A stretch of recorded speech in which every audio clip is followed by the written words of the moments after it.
Oh! I shot that dude. Alright,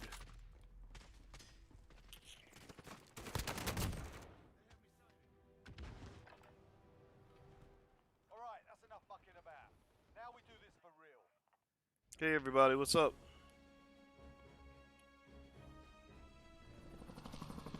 Shango, B1. Yep, Louisville, Kentucky in the house. Houston, what city are you from? Tell me what city you're from. I love Houston, Shango. My homeboy Willie D's from Houston, and I got a lot of good friends in Houston. Why would you marry an old, washed-up baby mama? You can have a young, beautiful woman that's you're childless. Aw, man, don't bring your niggatry in the building, bro. We don't let ignorant people in the building. Just cause you ain't got no woman or your boyfriend didn't fuck you right, don't mean you got to come in here talking crazy, man.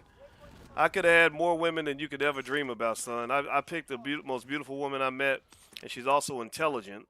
So if you come in here saying stupid stuff like that, I'm gonna have to boot you out, man. So take that old stupid stuff somewhere else. You got these little bitchy men coming in here mad. Why are you mad? Because of the woman I picked. My woman's gorgeous. Shit, my woman. Do you know that she used to get it still does, actually. There's so many like guys that try to run up on her. I had to compete for her because she was the prettiest lady I ever met. But I ain't gotta explain to a loser my life. Just keep on losing. But y'all see what I gotta deal with? Y'all see the niggatry? First comment I get is somebody who's mad because I'm not gay like him.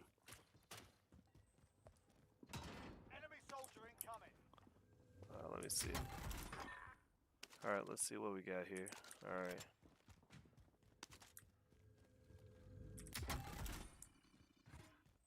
So I gotta focus. I'll answer questions every time I get killed. But this game's very serious. You have to really watch out for the enemies, and I gotta find my guys. I don't know the people I'm playing with, but okay, it's stuck down. Let's see what. Oh, there's a guy out there. Can I get him?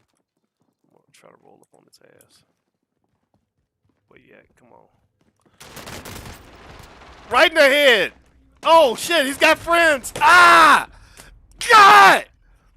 Okay, let me see here. That's a sad question. Yeah, that is a sad question. I just don't have time to ban people. I can't ban all the assholes right away because I'm trying to focus on playing this video game that I'm not very good at. But if my moderators come in, you know he'll get banned. Yeah, let me see. Wait. I can actually ban. I got 3 seconds. Let me see if I can find him. Let me see here. Yeah, but this is the type of ridiculousness that exists in our community. Like that ignorance, man. That ignorance. And white people market ignorance to you. Like they glorify the losers. Like they have you worshiping rappers who don't even take care of their kids and die because they've been on drugs for 50 years and just, all this other stuff. And to me, it's kind of ridiculous. Like, we need to honor the real men and the real women in the community that are really holding it down for the children. That's how you build a strong community. In fact, I dare ask you a question. Can you name any community that is this anti-family that is able to prosper or succeed economically? There is no community. There is no community out there. Let's get this guy. There is no community anywhere on this earth that you can find that is this anti-family where guys are like mad because another man chose to take care of a woman and children. And it's that prospers economically. That's why a lot of these guys are broke. They struggling. They can't get ahead. It's because you don't understand family, man. You got to understand, like, most wealthy people are wealthy because they have a strong family. If you look at Delilah Muhammad, who's in the Olympics right now, they showed her family. Like, it's a real strong family. Mama, daddy, siblings all supporting each other. Like, black love. Like, That's how you succeed. That's where excellence comes from. But unfortunately, we have a lot of people that are addicted to ignorance, and and just and I guess it's not their fault all the time because maybe they grew up in the middle of some bullshit. Their daddy wasn't shit, and their mama was, barely shit, and they really think that that's the norm, right? So they set the standard really low. So to some extent, you can't be mad at them. I mean, they can't really help it. Some of them. So it is what it is. By the way, this is Friday night. And in case y'all don't know, on Friday nights, I'm very honest on Friday nights. So don't ask me a question unless you want an honest answer. Okay, I need my teammates though. I gotta. Okay, I'm the purple guy. Okay. Okay, I got a teammate dying over there. Damn. Hold on, guys. I gotta focus. I gotta make sure I don't get myself shot up in here.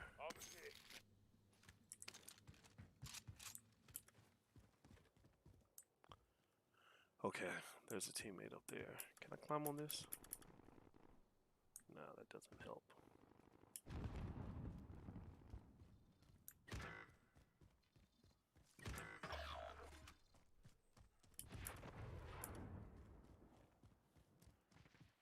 Oh, there's an armor satchel. Okay.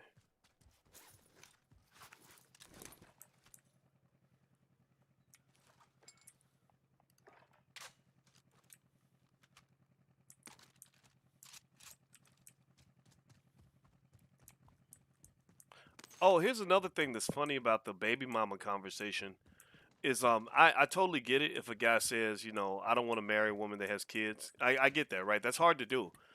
Taking care of children requires you to have like a certain amount of maturity, patience, financial security. You have to really be patient to take care of kids, period, even your own. But the one thing that's interesting to me about that conversation is that, damn, I messed up. I couldn't get up there.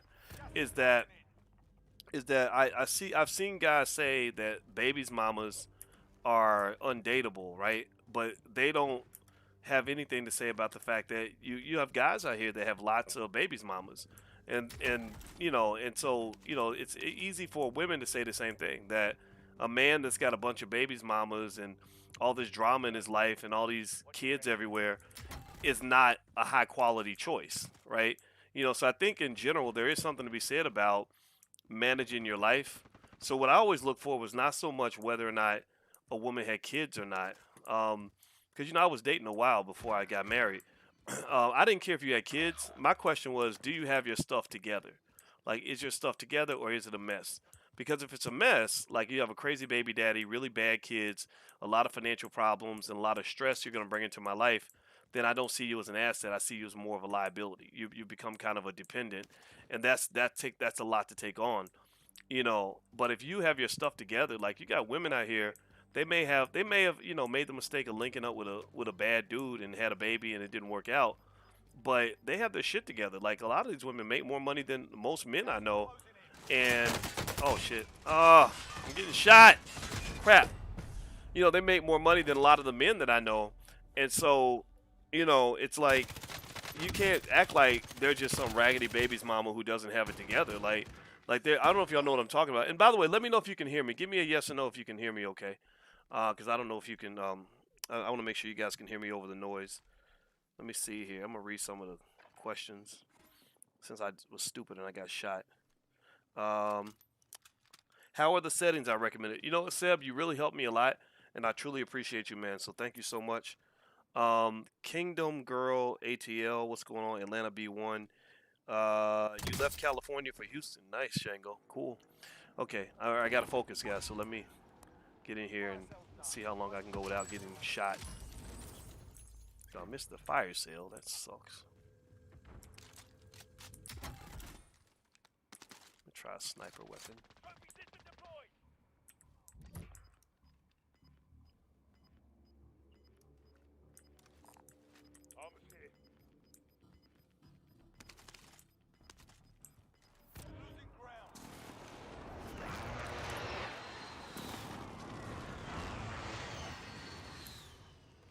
Okay, there's armor. Oh yeah, I could use this. Holy crap, there's a lot of stuff over here. Shit. Oh my god. There's a carnage. lot of dead bodies and equipment. Okay, so you guys can hear me. You can hear. Okay, good. All right. I just want to make sure. Okay, I got a teammate, so I'm gonna try to. Is there?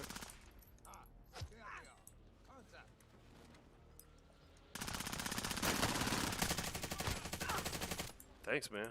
Appreciate that. Got gas inbound. Safe zone relocated.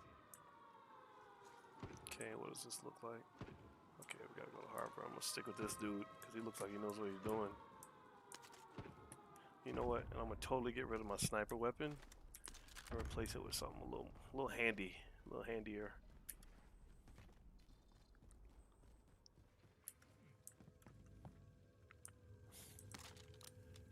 It's like the B1 philosophy. The key to winning is teamwork. So I am going to have this dude's back. I don't even know him. I just gotta figure out how to jump around and stuff without falling off the ledge. Okay, let me see here. Hold on. Okay, let me try again. There we go. Hostile dropping into the area. Watch the skies. Okay.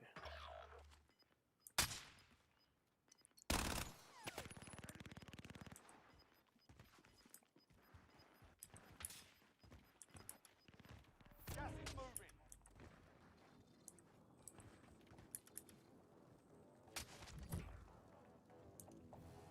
Okay, we got gas, man. Ooh.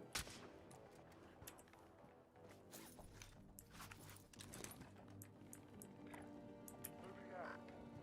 Good.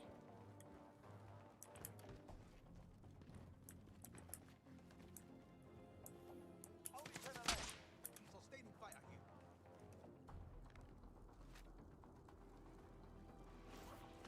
Where'd it go?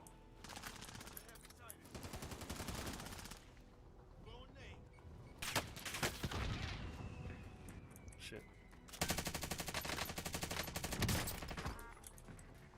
Enemy soldier incoming.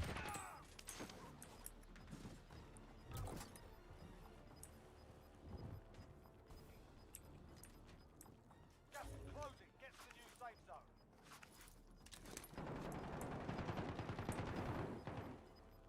Okay, there's 3. And we got 2 of them. Closing in. Where is the bad guy? Gotta find him. Where you at, homie? There you are. There you are. Shit. No, no, no, no, no! Ah! God! Oh! I should have checked the heartbeat. And my gun started reloading right when I was about to kill the guy and win. Come on, teammate. You got this. Get him! Oh, there's 4. Oh, man. So he's got a big task in front of him. Oh, get out of the gas, man. Yes, we still won. Wow, I had a good teammate. That's cool. Nice job. Okay. I respect that. I respect that. A W, yes. Yeah, I should have checked my heartbeat. I totally forgot to. You know what it is? I'm getting used to using the keyboard, and sometimes I forget to hit the right button. So that was my fault. He's obviously a Kevin Samuels follower. Yeah, and I don't dislike Kevin. Let me just tell you the truth about Kevin Samuels. He defended me actually when somebody was basically out saying things and making stuff up. I mean, I can't take the time to clear up every stupid rumor out here. I'm gonna try to play with that same team. That was really good, right? But Kevin did defend me, and I didn't. 20 kills. Okay, I think that guy's cheating. I think if you got 20 kills, that means you probably have one of those bots, those aim bots. I don't believe he really got 20 kills. But anyway, but Kevin Samuels did defend me, against what was really an unfair attack. But the thing is, you can't spend all your time defending yourself against liars and idiots. So I don't really do that. I just let my work speak for itself. But Kevin did support me, and I respect him for that. And I think he's logical and intelligent. I just wish that we could have a more balanced conversation. I think that for us to act like the problem with black families is mainly black women won't do this and modern women won't do that. I think that's kind of disingenuous, and I feel like that energy isn't the energy that I relate to. But then again, though, that's fine. It's fine if people think that way because that's not really reflective of the whole community, right? The black community is a community, right? The people that don't think in community terms are not part of the black community. They might be black, but they're not part of the black community. So I think it's very important for us. We have to make a difference between the two. It's like when I play this game, I have some games where I have teammates and we play as a team, and some guys don't want to play as a team. Some guys are not. So that if as far as I'm concerned, if you're not playing as a team, you're not my teammate. You know. Oh, he ran me straight over. And here I was thinking I could take his car out with a sniper rifle. That was stupid. Yeah, he was hacking. That was a hacker. But shoot, that hacker helped us get a win, so I'll take that. Here I got my little one kill, and I'm all proud and stuff. See, that's just trifling, man. Enemy soldier incoming. I sent you another request on LinkedIn, last name Youre. You know what, Iman? I don't use LinkedIn very much. I have to be honest with you. I haven't even checked my LinkedIn probably for 2 or 3 months. I can't find a good functional use case for LinkedIn. I think that's what's making me hesitant because LinkedIn doesn't really help me do anything I'm really trying to do.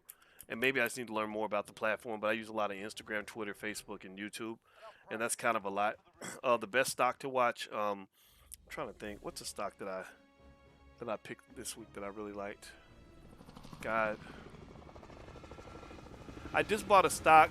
I think the ticker symbol was WEIR. WEIR. Youre. I can't remember what the name of the company was, but it was WEIR. I'm gonna check my E-Trade and see what it was that I bought. By the way, if I missed your question, don't hesitate to repeat it. I apologize if I missed it. I'm in the war zone, and that's requires a lot of focus, a lot of intensity. Damn it, Doc. Now, why did you say damn? What's your thoughts on Robinhood going public? There's nothing magical or special about Robinhood. I saw an analyst say that, and I couldn't agree more, and I like that statement because sometimes we get caught up in the hype behind a certain stock, and I just want to encourage you not to get caught up in the hype. There's thousands of companies you can invest in. Robinhood is just one, So, like getting all hyped up about Robinhood really isn't, in my view, a fruitful way to think about investing. Just think of it like, okay, if you like it, add it to your portfolio. If you don't like it, don't add it.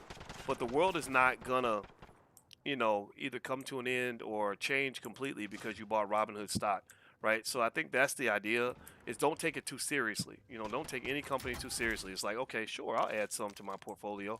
Like if you ask me the names of the stocks that I own, I couldn't even tell you because I own so many. I own like, probably 200 or 300, maybe more than that, stocks. I can't even tell you how many hundreds there are because I own so many, right? So that's the way you want to think about investing, in my view, is you just keep adding stuff. Just give yourself a well-rounded portfolio. Owning stock is the best way to become a business owner because when you own the stock, you are technically an owner in the business. That's what the equity holders are. They actually own the company. That's why they vote and decide what the company is going to do next. The CEO can't make decisions without the permission of the shareholders. Now the thing is, you're not owning it by yourself. You have to vote with other shareholders, and that's how your ownership gets exercised. Okay, what's happening here? Where's my teammates? Are they dead? I gotta figure out a way to get upstairs. Is there like a lapel or something? Okay, there's a ladder. I'll go up here.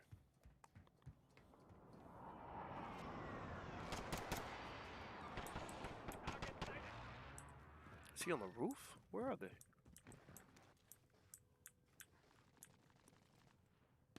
What's he doing? What's he shooting at?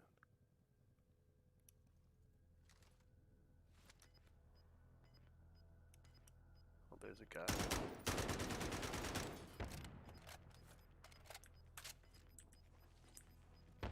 Gas is closing in.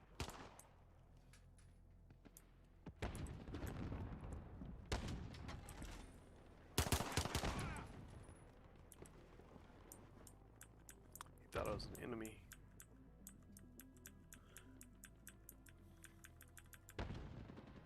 gotta learn how to scoot a little better on the keyboard.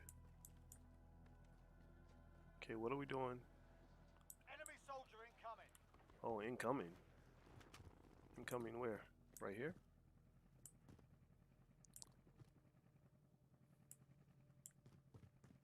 Alright. Okay, I'm going with my teammates. Where are we going? What are we doing? Okay. Wait. See, I hit the wrong button sometimes. I never take any of the stocks that seriously. I just collect all across the street about bread. Yeah, I agree. I think that's a good approach. Um, I mean, I think if you like a company, okay, just add it. You want my money or something? Okay, he wants my money or something, doesn't he? All right, sure. Is that what you're trying to do? Like you're trying to buy a loadout? Like, Loadout drop inbound. oh, he wants more money.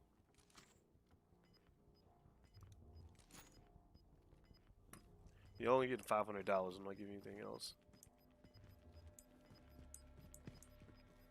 Gas is inbound. Marking new safe zone.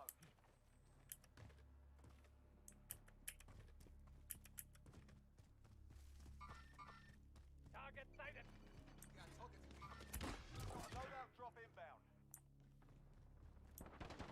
Usually, when people come up and look at you like puppies, that's when they want your money or something.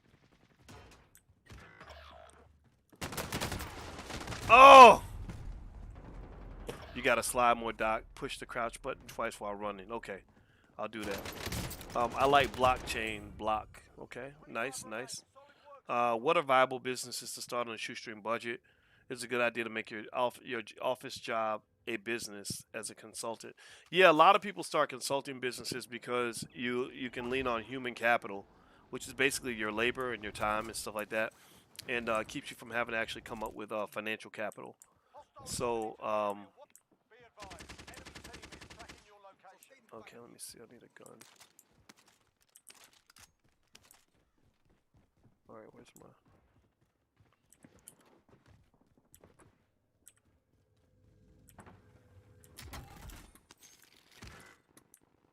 Okay. Okay, are my teammates getting killed? Oh crap! They're all. Oh man, I gotta get out of here.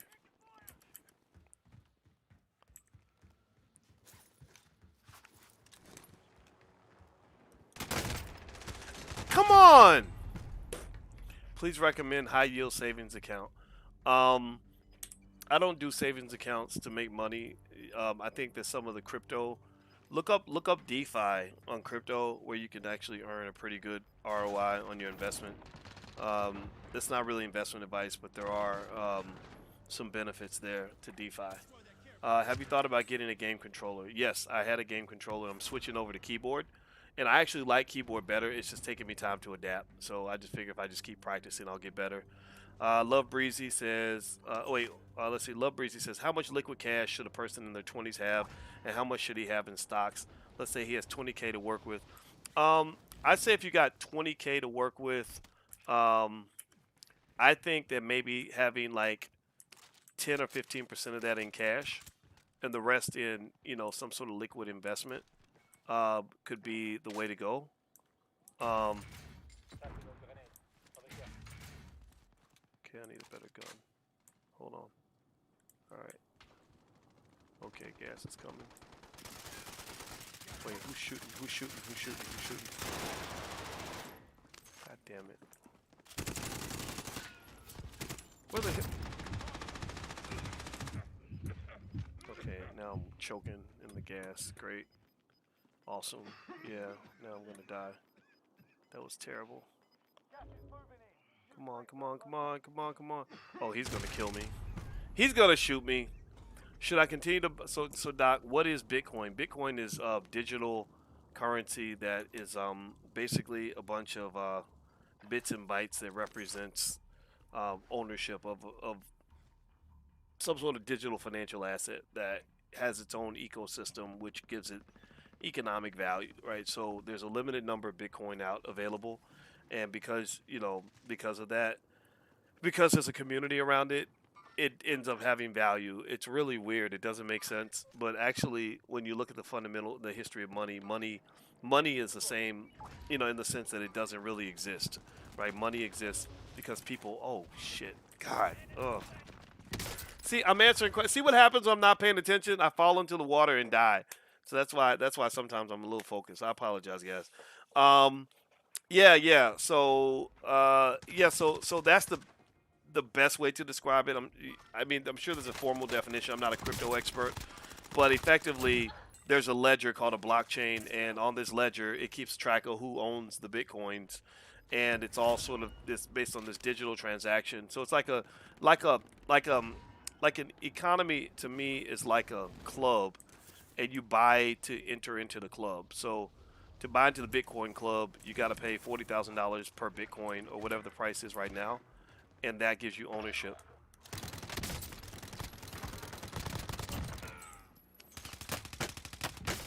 Okay, this guy's trying to kill me. I'm very offended right now, and I have no ammo on my gun. That pisses me off even worse. Okay, let me see if I can get out of here.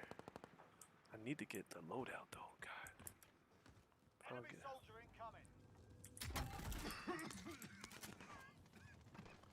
Come on, come on, come on, come on. Man, I gotta run. Okay, I need a teammate. Where's my teammate? And why are you landing over there at the gas?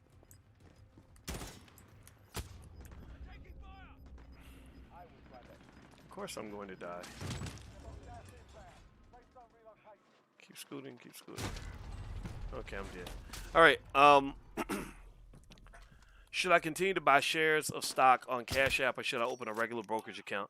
I think Cash App is okay, but one thing I do is I actually spread my money out across different different brokerage accounts just as another form of diversification and wealth protection.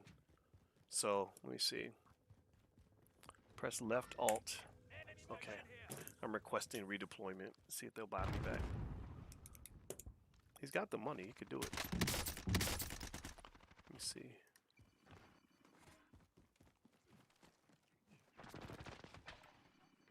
Who's got the money? Looking good. Dixie, no. Mars Rover. Yeah, he's got the money. Come on, Mars Rover. You can buy me back. Go to the buy station. I don't know if they can hear me or not. Let's see here. I see Coinbase keeps adding new coins. And speaking of DeFi, Coinbase added Farm. It went up today, including Bitcoin, BTC. Yeah, Coinbase. I looked at Coinbase and I saw that everything went up on Coinbase. So today's a good day. Usually when Bitcoin, I notice when Bitcoin goes up, it tends to push up the prices of other cryptocurrencies. So you know how in church they tell you that the only way to get to God is Jesus. Well, Bitcoin is like the Jesus of cryptocurrencies, where if you want to get to other cryptos, Bitcoin is kind of the path and the way, in terms of correlation and stuff like that. That's terrible. I got to do more damage. I got 1 kill, but that was kind of the dead weight.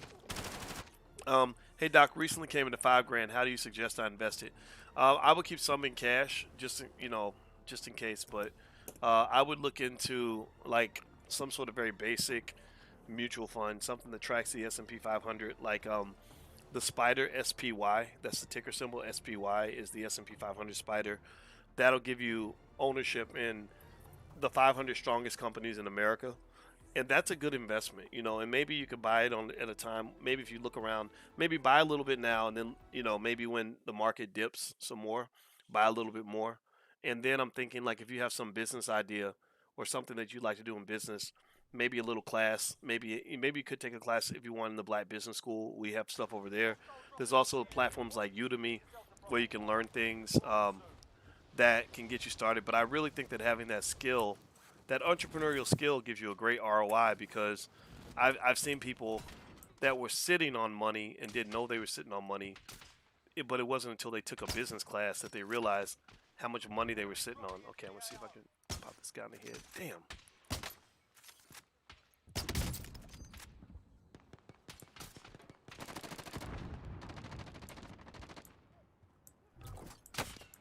Oh crap! Who's shooting me? Oh, this guy on the roof.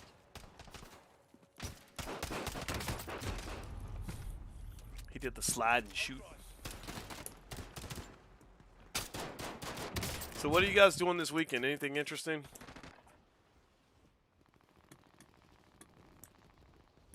Are you watching the Olympics? Let me tell you about the Olympics.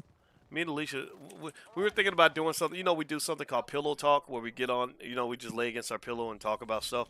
And we were thinking about doing something like the Black Olympics where we just talk about what the black people are doing, and that's it, and nobody else. And so with the Black Olympics, I'm really intrigued by the rivalry between Sydney McLaughlin and Delilah Muhammad. They both come from really great families, and they're both tremendous athletes. So I would watch out for that. Sprinters, there's a lady named Gabby Thomas from Harvard who ran the fastest 200-meter dash time since Marion Jones. She's pretty amazing. Raj Benjamin is a brother that does the hurdles, and he's a badass. And he's going to run against a guy from Sweden or Finland or something who broke the world record. So that's going to be a hell of a matchup. God, if I keep moving this slow, I'm going to get killed if I don't concentrate. Come on, boys, focus here. Bounty target is up. Let's get it done.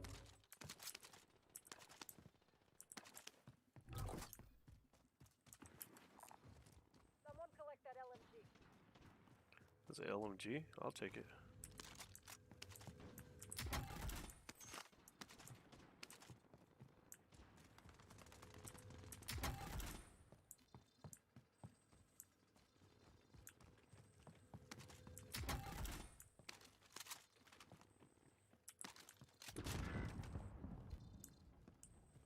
Oh, somebody shot my teammate.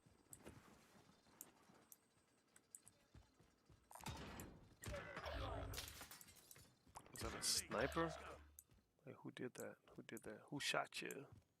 Like Biggie. Okay, there's somebody in that building. Do I have a heartbeat? Yeah, I do, don't I? But I don't see anybody. Well, that's a Scooby-Doo mystery. Location marked. Oh, shit. God, he was ghosted. Oh, man, he's going to kill me. He's going to shoot me. That's terrible. Why are you doing this, says Colorful Noise. Why am I doing what? Why are you doing this, Colorful Noise? Why are you doing this? I don't even know what that means. Why would you ask me why am I doing? What are you talking about? Hey, Miss Watkins, who had established, joined together, trade bank accounts, sir? I'm sorry, that question doesn't make a lot of sense. Oh, by the way, if you have a business or something, shout out the name of your business, and I'll shout your business out if I see it. Maybe it'll help you get some customers or link up with another intelligent black person.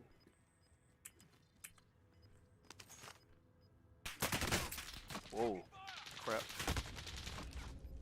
Oh, God, I'm getting shot at a lot. God, man. The heat is hot up in here. Enemy team is tracking your location.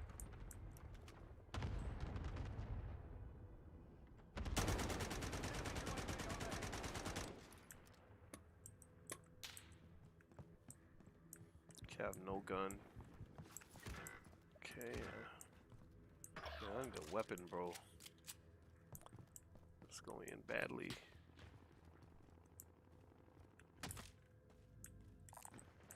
Full kill tagged.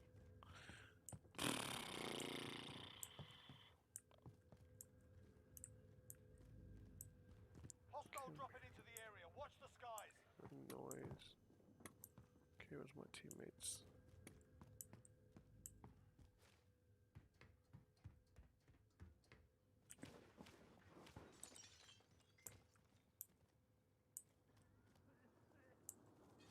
Great. Enemy UAV overhead.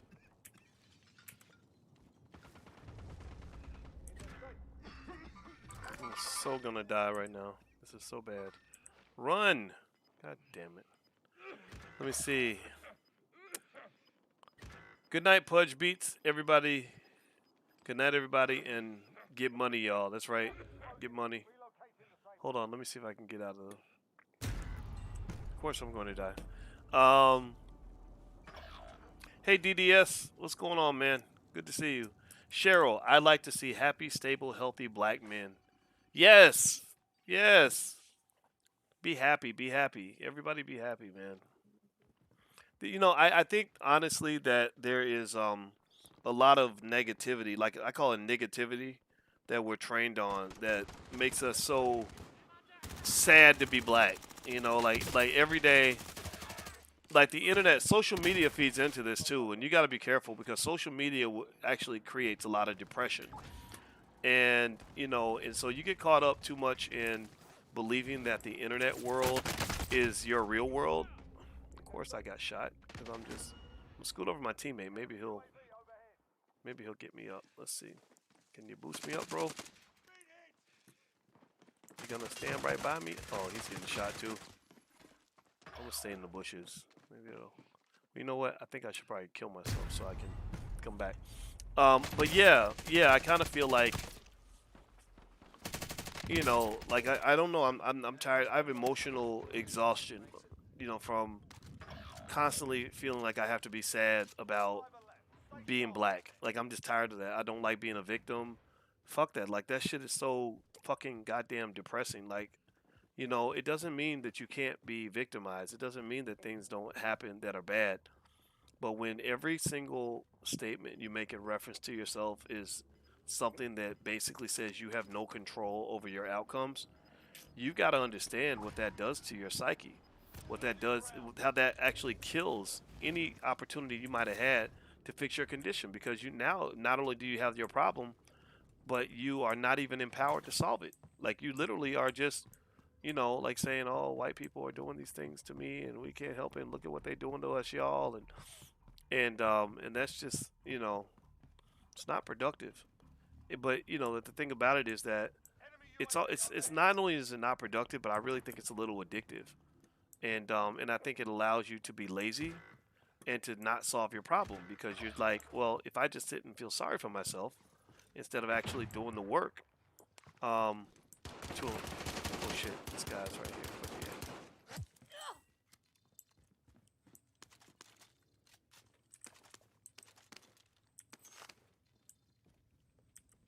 How come I can't get his gun? There we go.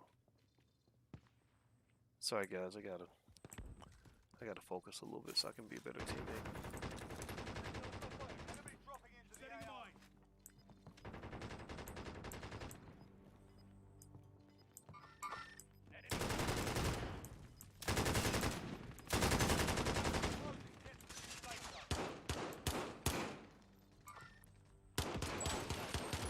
Buy station costs are adjusted. Okay. Fire sale does nothing for me. Then again, though, maybe I should go. Let's go for it.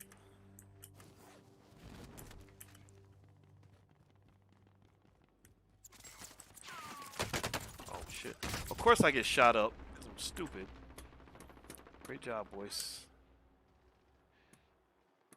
Huh, I wonder if I kill myself, I can come back. Okay, so let's see here. We have to support each other. Yes, we do. Dr. B, I always wonder why folks always try and take shots at you like you're not a finance PhD. It perplexes me to no true end. It really tells you how many really stupid people there are in the world because my PhD is on the internet. Like, you can go look it up that I graduated from the Ohio State University in the year 2002. So, you know, and to me, that's a weeding out system. If you are so goddamn stupid that you will take somebody's word just because Kwame Brown said it or whatever, you know, then that tells me you're just too stupid to be here anyway. Like you're not my people. You're not part of my community. Because you know I just, you know, to me it's like if it's verifiable information and you didn't even take the time to do basic research, then that pretty much tells me what your mindset is. And y'all know we got people that have poison mindsets.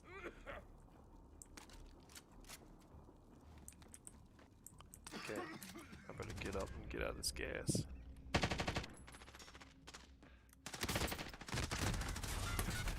Wow, he's so good. He totally hopped out and shot me. Um, yeah. So when people do stuff like that, hey Tater, huh? Oh, okay. Yeah. So basically when, oh, you want to say hi? Okay. So basically when people, you know, I mean, I guess I can only chalk it up to just. Can you guys still hear me? Give me a yes or no if you can hear me. Basically, when you're succeeding at something, usually people will say stuff, right? And so, actually, I'm a big fan of George Frazier's approach, and I actually shared it on my Instagram, where basically he said, that he's not clearing up any rumors. He's like, look, if you are buying into stuff like that that isn't true, isn't verifiable, whatever, then that means, that you're just too immature to even be in the space anyway. That you're not even people that think that way are not even honestly ready for what we're trying to do in the black community. So, it used to offend me. It used to, when you start off, it seems unfair. You're like, man, this ain't right. Like they're saying stuff and it's not true. Oh, you can hear me, but not through the mic. The sound went way down. Can you hear me, Sherelle? Okay, let me put my headset on. Um, but it's like, there we go. Okay, the mic is where you're getting the audio from. Okay, yeah. So it's I guess one of those things where you just kind of learn it comes with the territory. Like when you are really successful at something, then your first thing people will do is propaganda and make things up. Like I mean, you're clearly making things up if you say that I don't have a real PhD. Like maybe your credentials are fake, but mine are not. I have the record to show that. But then also, what was really interesting to me was the depths to which people like Kwame Brown went out of their way to say things about my wife, and he's never met my wife, right? And so that kind of says, like, either you just like the entertainment, and that's fine, like you enjoy watching black people fight, which again that means you're not my people, or you or you're just like not a positive human being. Like, it's one thing if you have an issue with another man and you say I don't like that man, or I don't like his ideas. It's a completely separate issue when you say I'm going to attack his family and say things that are just not true. So to me that's a slime ball. Like that's a type of sleazy person where I don't want to reconcile with somebody like that. I don't want a person like that in my life on any capacity.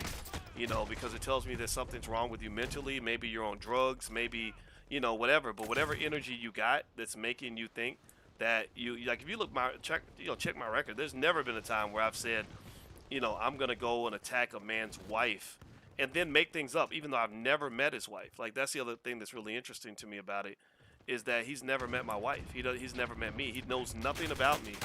And so if you're stupid enough to believe unverified information from somebody who has no factual reference whatsoever, then that's fine. You're not my people. Like I already knew, like when I started doing what I'm doing, the majority of the black community wasn't going to like what I'm doing because what black people are doing is not working. Like your culture is just not working. Like look around you. There's failure everywhere. There's failure everywhere. There's like feeling sorry for yourself. There's economic devastation. There's loss, and some of it, I know it's not their fault all the time. I mean, sometimes like if your family's all messed up, it's not entirely your fault, right? We know the CIA dropped crack cocaine in the black community and really did a number on black people with that. Like the black community would be completely different if it wasn't for things like that, right? So really at the end of the day, I think those of you who are really warriors for for positivity and really trying to do something productive for the community, just know that your enemy isn't just the white man. Your bigger enemy is going to be black people who are doing the white man's work. That's a bigger enemy in many cases than the white man himself. And I really think that understanding that is the key to really solving the problem, because there's a lot of stuff that happens in our community. White folks ain't got nothing to do with it. The white man did not do some of this shit. So but he did set the foundation for it, right? He did set the conditions under which black people would seek to undermine and sabotage and destroy each other. So he built the plantation, but there's a point where activities on the plantation can't be directly attributed to something that he did specifically to undermine what you're doing, right? I make it real clear. I'm not really trying to connect to every black person. I just can't. I don't have that level of patience. And also, it's very dangerous because some of these Negroes will kill you, and so you got to connect with the people that you want to build with. You know, soldiers have to connect with fellow soldiers. You don't go mess around with people that either aren't ready to fight or are gonna shoot you. Or soldiers who are so stupid they'll shoot you in the back of the head when you go out to battle. You find soldiers who have the right mindset. Those are your people. So all black people are not my people. I want to make that 100% clear. That's just not. B1 people are my people. So there we go. Let's be more specific. But it's okay. It's not the end of the world, though, right? If you look at the white community, white people are not unified. Like, they're not all on the same page. They got Democrats, they got Republicans, they have Mormons, they have all different kinds of cultures, right? So you can have different ideologies and different approaches. And so it's not a bad thing. It's because we're still gonna win. B1 people are gonna be like the Jews, except better. B1 people are the ones where you're gonna do what the Jews are doing in the sense that you're gonna have a level of power because of the things you're doing. You're gonna have a level of power that far outweighs your proportion in the population. Like the Jewish community, most communities where they're severely outnumbered, but their power significantly outweighs, is highly disproportionate to their population numbers because they learned how to multiply themselves by engaging in specific economic strategies that are designed to empower them and their children. They have a culture built around power. So B1 people, in my view, um, you have a culture built around power. When we talk about family and unity and making sure your children have operational tools for success in business or whatever they choose to do, your child is not being built to be a victim. Your child is not the child who's only going to be able to lean on what the white man taught him in the public school system. Your child is not the one who's only going to be able to operate based on what's in mainstream media. Your child is not the one who's going to depend on a white man for a job for the rest of their life. They're always going to have an exit plan. They're going to own assets. They're going to make investments. They're going to make moves. Your child is not one that's going to be sucked into the self-destruction of instant gratification culture that's being bred through hip-hop. Your child is not the one that's going to do all the dumb shit that rappers do, because they're going to be trained by people like you and I not to imitate that stuff, right? They're going to be trained on critical thinking skills. So as a result, what's going to really happen is that B1 children are going to literally lead the world. Like, you're literally going to have a level of power. It's going to take 50 years, though. It's going to take a while. It'll probably happen after we're done, after we're gone. But there's some kid 100 years from now that's watching this video right now, and they're learning from the things we're talking about right now. Like, literally in the year 2100, there's some black child somewhere, maybe 1,000 of them, maybe 10,000, that are watching videos like this right now, and they're seeing, the results of the sacrifice we're making at this moment, right? So keep making the sacrifice. Like, remember, Marcus Garvey had to deal with coons. In fact, W.E.B. Du Bois, unfortunately, was one of the guys who worked his hardest to sabotage what Marcus Garvey was trying to do. So it hurts. It's unfortunate. Ah, shit! I did not mean to do that. Okay, I did not mean to throw out my damn grenade. See, that's what happens when you're trying to talk shit while you're playing the video game at the same time. All right, let's go upstairs. Let's see what's going on up here. I'll answer your questions whenever I get killed, which I'm sure will be shortly. I want an LMG.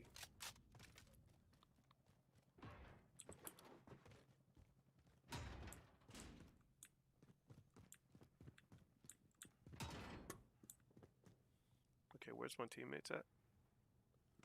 Okay, there. Oh, they're upstairs. Okay.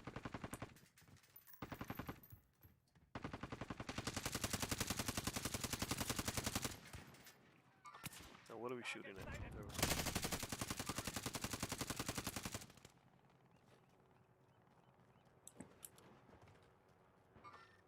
Enemy movement. Moving up. Friendly UAV overhead.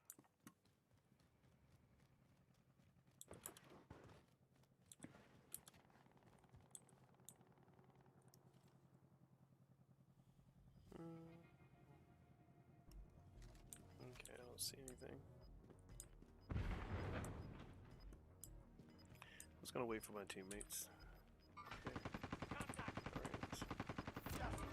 Okay, what are you guys shooting at?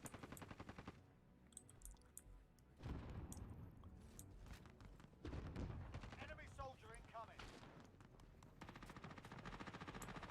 I literally see nothing. Friendly UAV overhead. Yeah, so in general,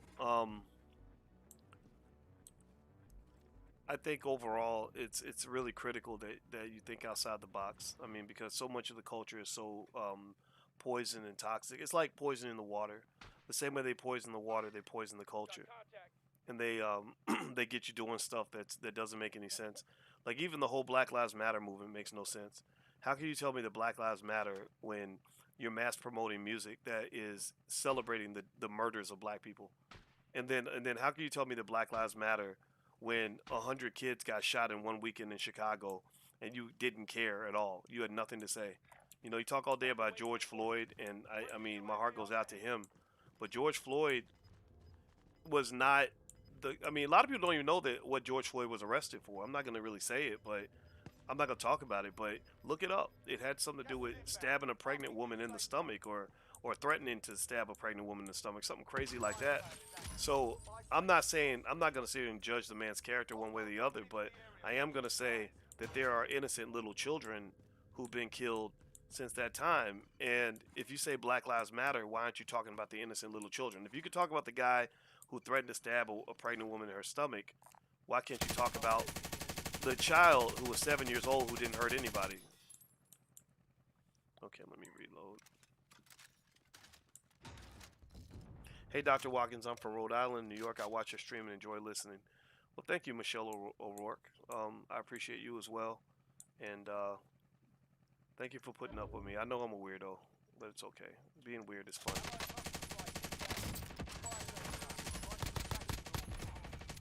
There we go. Goodbye, sir.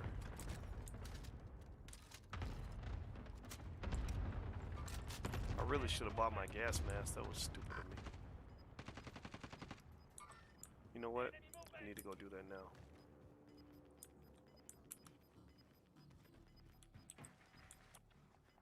Got gas moving in. Anything else I could buy?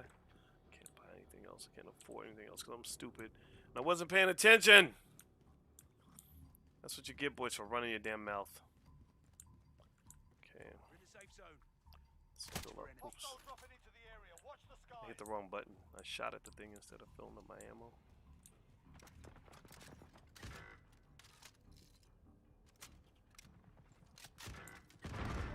Contact.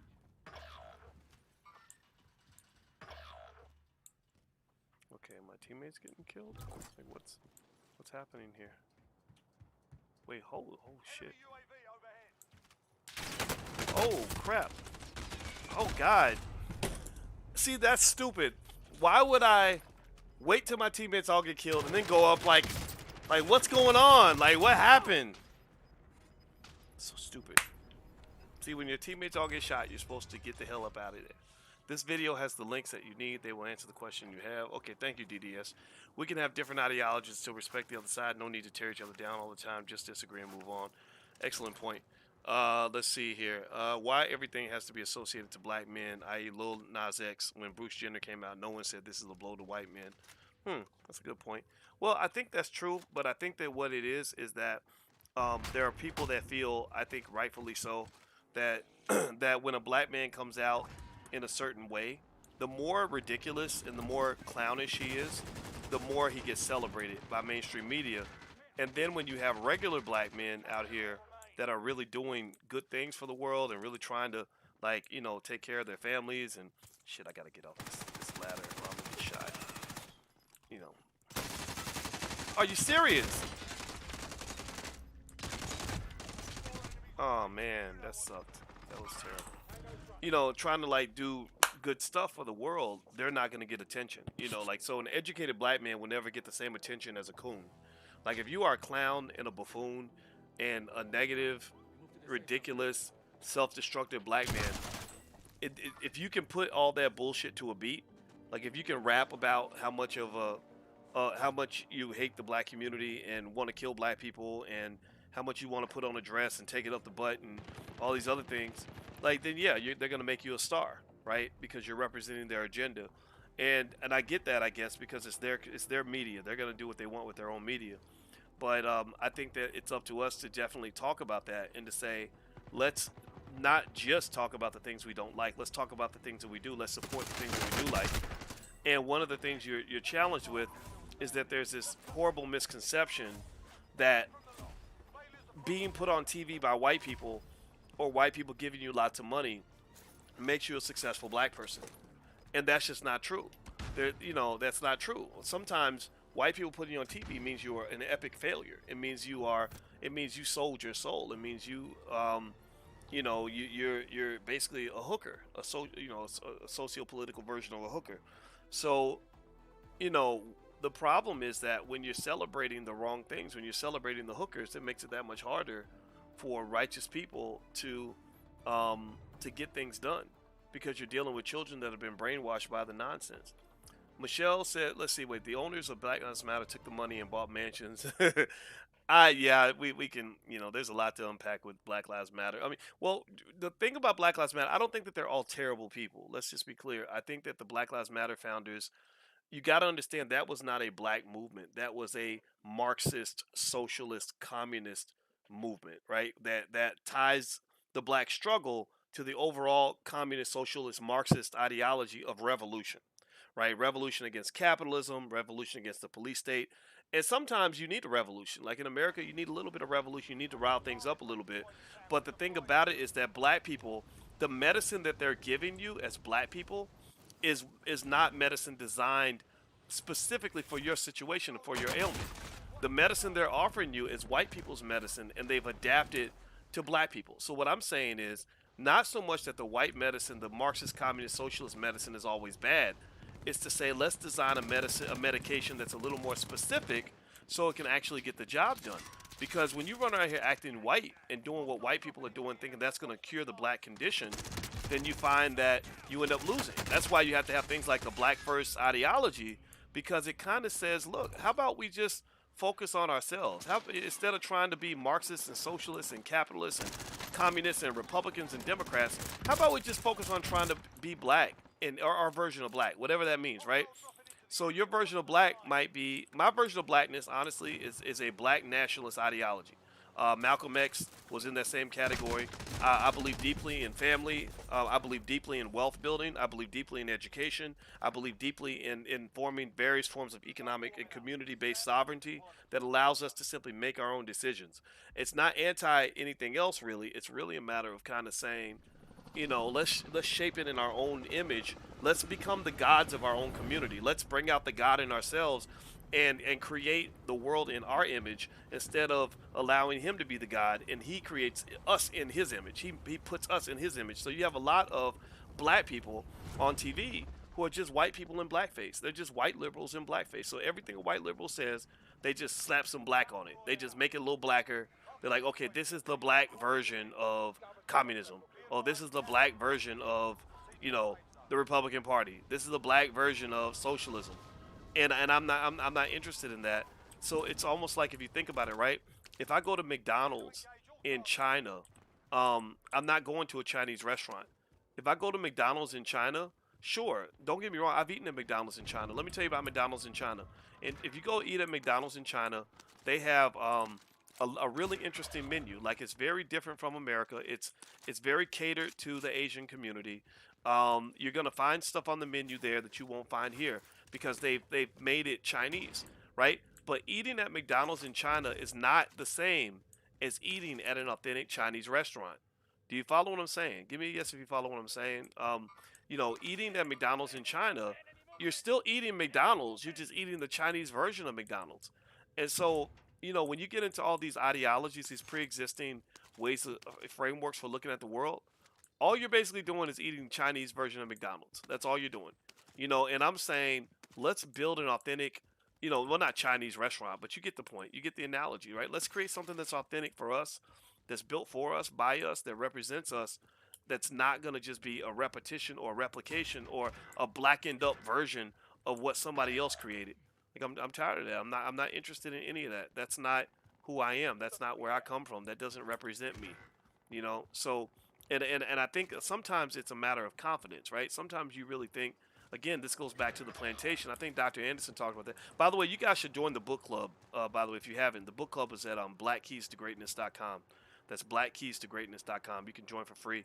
And we meet every Wednesday, and we're reading Dr. Anderson's books. And in the book club, there was one thing Dr. Anderson said that really fascinated me, where he explained that it's the slave ideology. I almost got him. He explained that it's the slave ideology that leads us to follow the lead of the white man. Like, we are trained by design to not go our own way. We're trained by design to say, Master, what do we do next, Master? Which way do we go, Master? Right? And so what happens is that even your so-called liberal allies, in their mind, when they think that they're your friends, what they're doing is they're saying, okay, we're going to help you by making you more like us. Like, the more you are like us, the better off you'll be. So we are a friend to the black man because we're going to teach the black man how to be a better white man, right? And that, to me, and that's the thing, that it takes time to kind of deconstruct that and understand that that's not the solution. That's not going to help you win because you're trying to defeat the matrix by being inside the matrix, right? You're trying to, sort of sort of create this. It's like when you end up fighting white supremacy and while you're committed. I shot this guy. When you're fighting white supremacy while being overly committed to white supremacist systems like the educational system, economic system, and media, etc., to some extent, what you're doing is it's almost like fighting God. It's really like fighting God because what happens is that you have a situation where you are inside a space that was created by somebody else, and you're trying to compete with the power of your creator. And so because that system, that job you have, that company you work for, that's not your company. That's his company, right? That school you went to, that university, that's not your university. That's his university. That media outlet you're watching to get validation from, that's not your media. That's his media. So everything that he created was done in his image, to his benefit, in the way that he thinks works best. So effectively, when you say, "Oh yeah, I'm gonna really fight for black people by, getting more acceptance, opportunity, and validation within a white supremacist system," okay, I shot him and he shot me. Damn. Okay, then you're not gonna win. You can't win the game. Like Michael Jackson said in The Wiz, you can't win, you can't break even, and you can't get out of the game, right? So to me, that's how I view white supremacy. Is that, like Michael Jackson said in The Wiz? Go watch The Wiz. If you're too young to know The Wiz, just watch it. It's a great movie. It's the best. But there was a part. Remember that part where Michael Jackson was saying, "You can't win, you can't break even, and you can't get out of the game," right? So basically, with white supremacy, you can't win. If you are in a white supremacist system, you cannot fight white supremacy. It is almost impossible to win from the inside because everything's rigged against you, and your competitor designed the system. They own the damn system. That's why they change the rules on your ass, and you get mad. All you can do, all you've been trained to know how to do is scream and holler about it. And unfortunately, many of us think that if we scream about it enough, then someone's gonna see the same injustice that we see, and they're gonna say, "Oh, wow, okay, so we're gonna fix that because we didn't mean to be unfair to black people," and that's not true. It's not necessarily something where they're fighting against you as much as they're protecting their own interests, because inherently, from a very fundamental standpoint, they believe that their ideology is a superior ideology, right? So the best thing that your ally is going to want to do for you is to make you more like him. And that's not really, and I'm going to just give an example to help you understand that that's not really necessarily a racist concept. It might be white supremacist, but it's not racist. And let me explain why. If I want to help somebody, let me give you an example. I had a homeboy that taught me how to play Call of Duty. His name was G-Mac, and that's his nickname. And G-Mac helped save me when I was playing Call of Duty. And I said, "Man, I really want to help you. I owe you one. I owe you big time." And so the way I decided to help G was I taught him an investing strategy that I use to make my money from stock options, right? I taught him the whole system. I told him exactly what I do. I showed him the stocks I was buying, all that stuff. And so here's the thing, there's a clear bias there. There's a clear bias because basically my thinking is the best way I can help you is to show you how to do what I do, how to be more. Oh crap, this guy's shooting me. Oh, I gotta get out of here. It's to be more like me, right? That's all I know. All I know is how to do more like voice walking. So even when I'm talking to you guys, I'm not sitting here saying that everything I'm saying is accurate, perfect, and true. But it's true from my perspective. This is a specific ideology, right? There's other approaches to solving these problems. I just don't care to talk about them right now, right? So effectively, in my view, when white folks are claiming to help you, I honestly think that they really are. Oh my God, are you serious? He did not kill us both. That's terrible, man. I gotta get better. God. See, stuff like this makes me mad. I really think that they're genuinely trying to help some of them. I just think that you're getting to a point where Unfortunately, if you try to get somebody to help you and they're going to hurt themselves significantly by helping you, they're not going to help you. They're going to help them. They're going to take care of themselves first. They're going to take care of you after they take care of themselves. So I don't really believe that white America has the incentive to really help black people the way you expect them to help. I really don't. I think that they, um, their whole system's built around your exploitation. It's I don't know. It's almost like if I ask a man to help me and if I say, hey, can you give me 10 cents? Sure, he'll give me a nickel or a couple nickels or whatever. But if I say, I need you to let me move into your house and use a spare bedroom in your house, he might say that's too much. I can't do all of that, you know. Or if I say, give me all the money in your bank account, he might say, I'm sorry, that you're going too far. So I kind of feel like, to some extent, we end up having to go too far. Like, I really think that there's a point where the things that you deserve to get from the world are things you're going to have to fight for. I don't think you're going to get them just because you deserve them or just because you're right. The system is set up against us from the get-go. And so I figured out, if you go back to that example I used earlier when I was talking about Michael Jackson saying you can't win, you can't break even, you can't get out of the game. Well, what I'm saying to you is you can't win, you can't break even. So fuck equality. Stop letting them talk you into that nonsense. But you can get out of the game. See, you can get out of the game. And that's what a lot of black folks are doing. Millions of black people are figuring this out in this generation, that you don't have to be a part of any of those systems if you don't want to. Some of them, maybe, right? Maybe criminal justice system, that's a little bit of a tougher trade. But you can get out of the economic system. You don't have to work for white people, right? You can educate your own kids. You don't have to send them to public schools. So that right there kills a big percentage of the racism you face. A big chunk of the racism in America is through the educational system and through the economic system. So if you are able to eliminate those two forms of racism, then as far as I'm concerned, like, that's good. That's a great start, right? In terms of black quality of life, right? Because I told you guys, as a mathematician, it's kind of like I really need to feel like we're really solving the problem. I need to see evidence of that.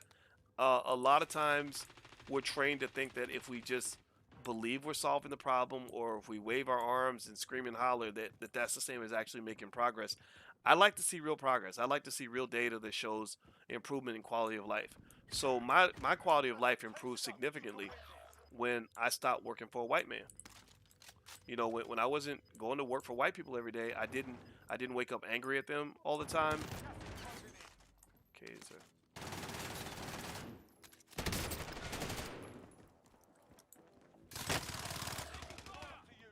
Okay. How? See, that was ridiculous, man. That made me so mad. I totally shot him. All right. Let me see. I'm gonna read some of your questions since I'm obviously terrible at this game. I'm trying to get better though. I'll keep practicing until I get better. That was powerful when Dr. Anderson said on the Breakfast Club that instead of trying to sit at the front of the bus with white people, we should focus on our own bus lines. Yeah, that's a basic idea. Because when you're trying to sit at the front of the bus, what you're doing is you're asking your economic gods to give you permission to take a higher position in the hierarchy that he established, right? But when you own the bus line, you become the economic god. A lot of us as black people grow up, we go up hoping for opportunities. We go up praying for opportunities. We go to church and we pray, dear Jesus, please get me a better job, help me make more money, help me feed my family, whatever. And to some extent, I think that there's another level in terms of understanding that when you get on that higher frequency, when you go to that higher dimension, you realize that actually you can be the creator of opportunities. You don't actually have to look for someone to give you opportunities, and that's a mindset. And not everybody's able to make that leap. And so, in the midst of all the brainwashing, that's why I've had to kind of have some discernment about how I talk to people and who I talk to. If you're not even trying to get where I'm coming from, then I just say, okay, I'll catch your kids in the next generation. Like, in the next generation, your children are gonna be a little more flexible in their thinking than you are, and so it may be a little more confident. So maybe my ideology will get their attention, because I don't know a single black person who's not sick and tired of being a slave. Like, I don't know a single black person who doesn't wake up every day, or a lot of days, kind of complaining about what they're dealing with at work or whatever. So ultimately, I could say that in my own life, there was a point where I got to where I said, I'm not really even looking for opportunities anymore. To this day, I just don't. I don't look for. I'm not looking for anybody to really give me anything. Um, oh wow, look at that mask. Um, what I do is I just decide what I want, and I get together with other black people that I trust, and I say, how do we create our own opportunity, or how do we create opportunities for others? And that's when you get that opportunity to be what I view as an economic guide. Where you just say, I visualize it, and then I create it. Therefore, it exists. That power to manifest. If you want to talk about like masculinity, there's nothing more masculine than a man's ability to manifest. If a man can manifest, he feels like the most powerful thing in the world.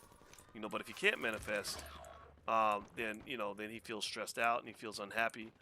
And the interesting thing to me is, even if you talk about masculinity, I see a lot of guys that they know how to pretend to be masculine. They know how to, wear the certain clothes and smoke cigars and drink brown liquor and have sex with lots of women and do things that a lot of powerless black people do to make them feel powerful. Like my father said, he was talking. We were talking about like why some men, choose to be overly promiscuous, and he says that back in the day, there was a time where the only power that a black man had was his penis. That was the only thing he had that made him feel powerful. So all the women and sleeping with all the women was a way of kind of dealing with the fact that he lived in a world that wanted to emasculate him on a daily basis. And so, I think that rather than pretending to be masculine, I think we could take it to the next level. Like I've had. Wait a minute, crap! Shoot him! Oh, but I didn't see that person. I didn't even know they were. Well, that sucks.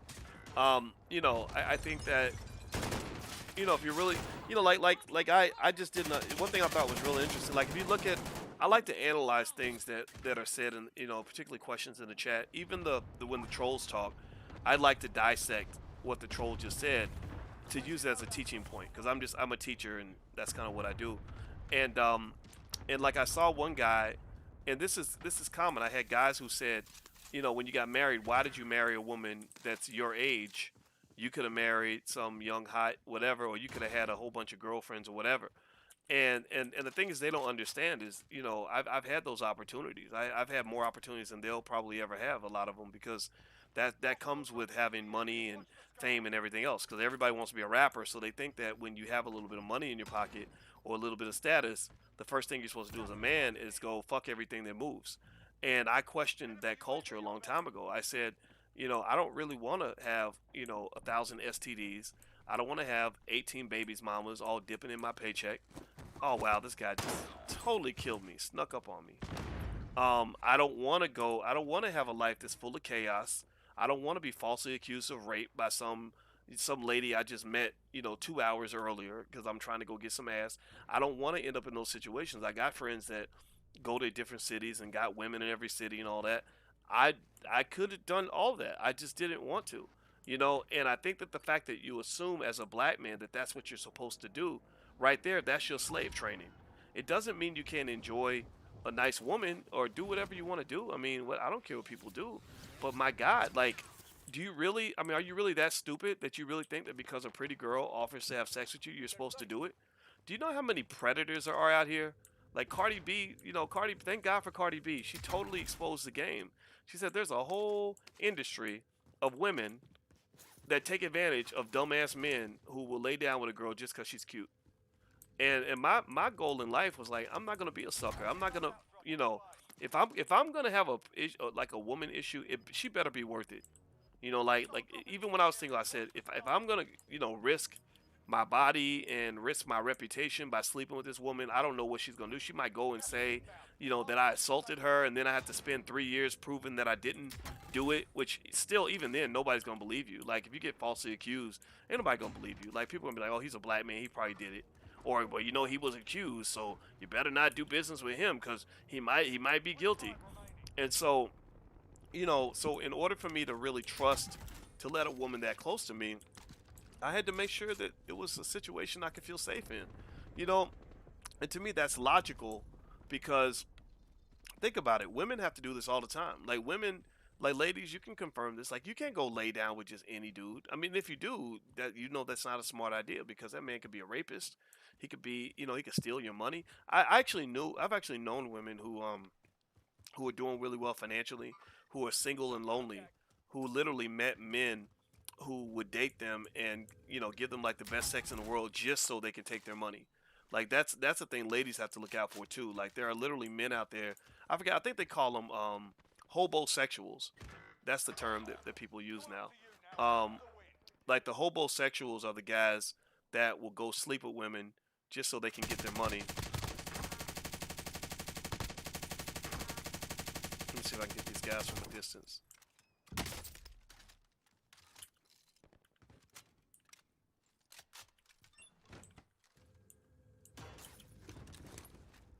gotta get out of here before these guys find out where I'm at.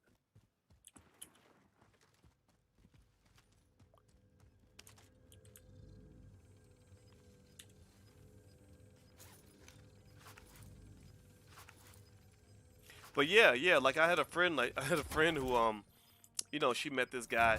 That's the thing, like people if people know you have a weakness, then they'll use your weakness against you. So this lady I knew, she went to Harvard actually. She was really smart and she makes about like $300,000 or $400,000 a year.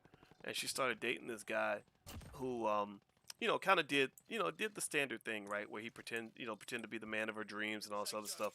And so she starts dating this dude and she went through her credit card receipts and he had taken her credit card and she saw this pair of shoes that she didn't recognize and the shoes were not her size. And so she's like, you know, what's going on? So she went into private detective mode and went to the store to you know and asked the lady like, hey, did a man that looks like this, you know, about this height come into the store and buy these shoes because they were expensive shoes and she knew that the lady would probably remember him as a black man buying like these $400 or $500 shoes. Well, anyway, she it turns out that it was him, and the thing was she couldn't press charges because what she did was she went and got the police, and the police came back and they wanted to question the lady, and the lady wouldn't cooperate with the investigation. But you know, it's like I hear stories like that sometimes, and I just really think that overall, you know, you have to sort of be mindful of anything that is like a weakness for you or anything that is a temptation for you, because what will happen is your enemies will use that against you. Like they'll use that to make you, you know, to make you vulnerable, right? So if you're a man, like for example, when I heard about, okay, let me go over here. Let me see if my teammate can. Hold on, guys. I gotta focus here. Enemy UAV overhead. Okay, I don't need a UAV. All right, let's get out of here.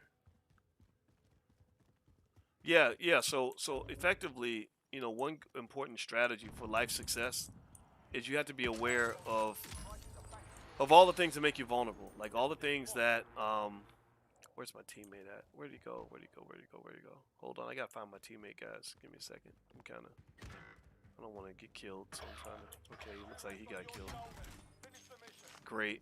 It rests on my shoulders. All right, so you know what I'm gonna do? I'm gonna try to go buy my teammates back. Let's see if I can do that. Hold on, this requires all my concentration because I'm not exactly the best at this game, so y'all gotta forgive me.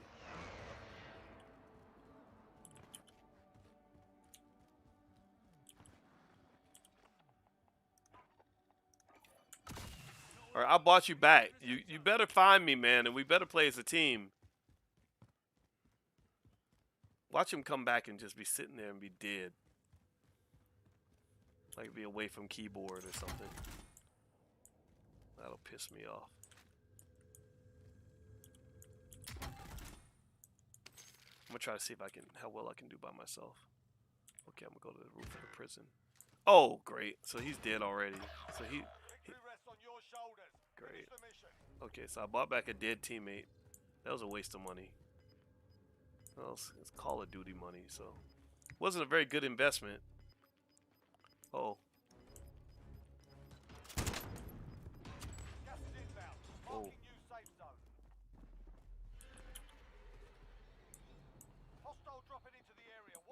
Hold on, guys. Where are you, sir? Where are you? God.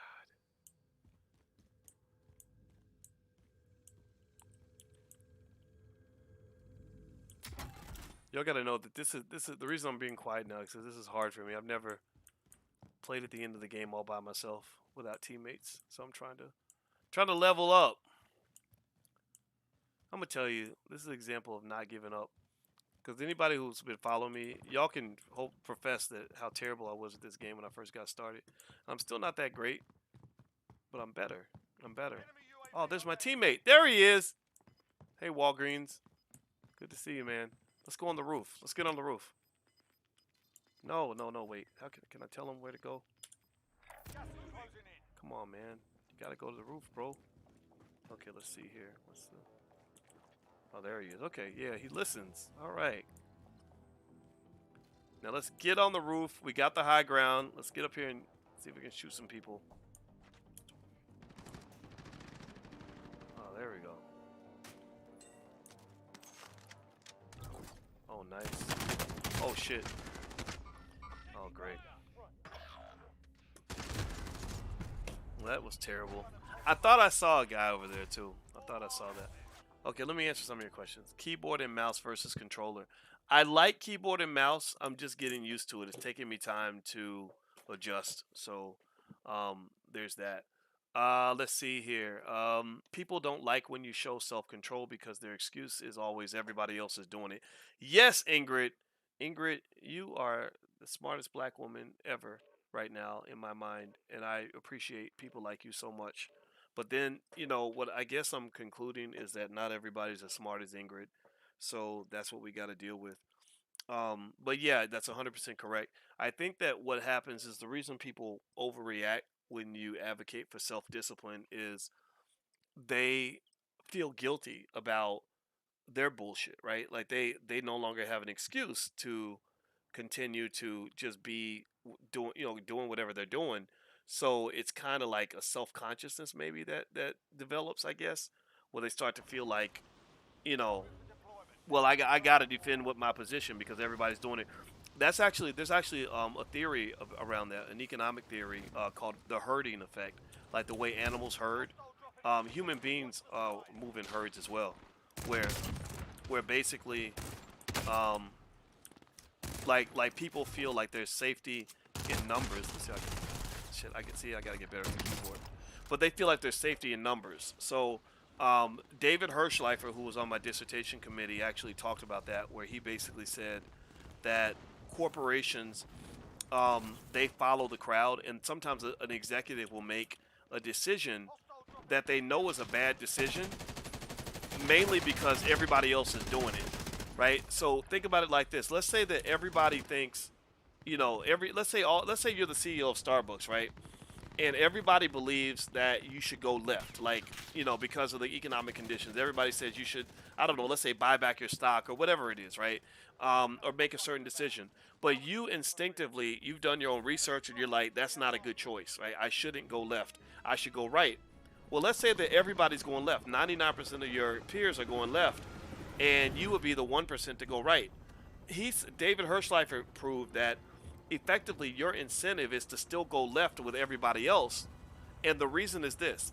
So let's say that you go right and you're correct. Well, then your genius is great, right? Oh my God, wow, you really nailed it. You figured out something nobody else understood. That's great. But if it doesn't go right, people are going to say, I told you so. I told you, like, what's wrong with you? You're so stupid. Why would you be doing something that's completely different from what all the other experts are doing, right? So then at that point, you lose your damn job because you didn't follow the crowd. Because everybody else is like, well, yeah, everybody knew. Really, everybody didn't know, but they'll claim everybody knew to go left and you didn't listen, right? So you get fired, right? So, but let's say you go right. Or let's say you go left like everybody else does, right? And let's say that it turns out to be a bad decision. Well, if you go left and it's a bad decision, you're not going to lose your job, because what they're going to say is, well, everybody went left, so nobody knew what the right decision was. Everybody made the same mistake, so you're not standing out anymore. I got to get out of here. I'm getting shot. So effectively, you're covered from bad decisions because the crowd kind of protects you, right? And so, so ultimately what they're saying is that that gives an incentive for people to just do what everybody else is doing because even if I get it wrong, nobody's going to blame me because everybody's doing it, right? So if everybody goes out and gets the government shot, and let's say that it turns out that it does have the zombie virus or whatever people think is in it, or autism and stuff like that, and something bad happens, people are not going to say that's a bad choice because, you know, everybody made the same mistake. Everybody thought it was the right choice, right? But if you go in your own way, it's very risky. Only courageous people can really go in their own direction. It takes a lot of courage to go in your own direction because the risk is so high. That's why a lot of black folks don't do that. That's why they don't deviate. They tend to follow the crowd. Like our people, we tend to be sheepish because it's very risky to go on your own. Like, so let's say you go on your own and you start your own business. Well, chances are your business, there's at least a 50-50 or more chance that your business may not succeed. So if you go start your business and you succeed, then everything's great. But if you don't succeed, then all your relatives will be like, "Oh, I told that Negro not to do it. I told him not to give up that good job at the post office. I told him that it was stupid for him to try to do that, right?" And so a lot of people are like, it's safer just to follow the crowd because if I do what everybody else is doing in my family, even if it doesn't work out for me, I'm not gonna stick out like a sore thumb because everybody in my family's failing. Everybody's struggling. That's why failures imitate each other. That's why people feel pressure to just do what everybody else is doing. Alright, that's enough fucking about. Now we do this for real. People love to judge your mistake worse than their own and think they are better than you because of your mistake. Yeah, that's so true, Machiavelli. I agree with you 100%. Now I want coffee. Oh, because I said Starbucks. Oh, yeah, I love Starbucks coffee. What would you say about Robert Kiyosaki? I think Robert Kiyosaki's smart. I'm sure there's some things he's probably said that I would disagree with, but, I think Robert Kiyosaki does more good than harm in the world, and I respect him, quite a bit. So, anything that you need or anything you choose that gives you that opportunity you know, to break a generational cycle, I encourage you to go for it. And the biggest thing I can encourage you to do, especially if you're young and stuff and you're not sure, is just go after what you believe with reckless abandon. Like your weapon and your shield is your courage and your passion and your ambition and desire and fearlessness and motivation. Like if you're just fearless and courageous and consistent about what it is you want to do, like ain't nobody gonna mess with you. People gonna get out of your way. They're not, and if they do fuck with you, they won't fuck with you for too long. Like people might talk shit about me or whatever. But they know they can't stop me. No, you can't cancel me. Like that's not doable. Like like fuck your cancel culture. You can take your cancel culture and shove it up your ass. Like it's not gonna happen. Like you're not gonna cancel me because I'm not gonna be afraid of you. Like you can't mentally intimidate me. Like you can't. Like so um that's so to me. I think in my advice to anybody that believes in something is believe in what you believe and stick with it. Be consistent. Fuck those people. Like, don't let those people talk you out of your destiny. God has a plan for you, and it might be different from the people around you. But if you stop believing in the plan, then the plan will not work. So I know God has a plan for me. I don't go to church, but I'm very spiritual, very religious in that way. I believe in the power of the universe. I believe in destiny, and I've always felt this. Like, this isn't new. Like, didn't start once I, had a following or whatever this is. This was there 15 years ago. I sat in a lab by myself in a room, working all by myself, not talking to hardly anybody, formulating my own ideas, my own perspectives, and coming to my own truths that were a little bit different from what everybody else was kind of thinking and doing. And I'm committed to those truths. I believe in those truths. And so I encourage you to believe in your truth, but just make sure you think it through. Make sure you hear the ideas of other people, so that you can really formulate opinions and perspectives that make sense. Who's shooting at us? Who is that? Okay. Oh, what is that? Was he shooting at his own teammate? Loadout drop headed your way. Okay. I have stocks for real estate, but I'm stuck on the third pillar. Oh, you have stocks in real estate. Oh, you're trying to start a business? Well, that's okay. You got time. Just take your time. You'll get there.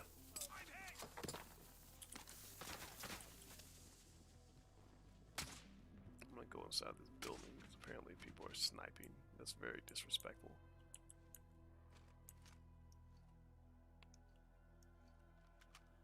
Okay, teammates. All right. Let's see here. Does your black business school have a list of business ideas? You know what? I did have a list. Does anyone need this? I have to go find it. But I know in Black Money 103, we have a Black Money sequence, which is 101 through 106. And Black Money 103 is the entrepreneurship program. So it's literally how to start a strong black business. And so I know in Black Money 103 there's so much stuff in there. So you can feel free to take a look at that. And literally if you go to blackmoney103.com, that's where it's located. Okay. What's happening, bros? Are we getting on this chopper? Is that what's going on here? All right. All right, let's go.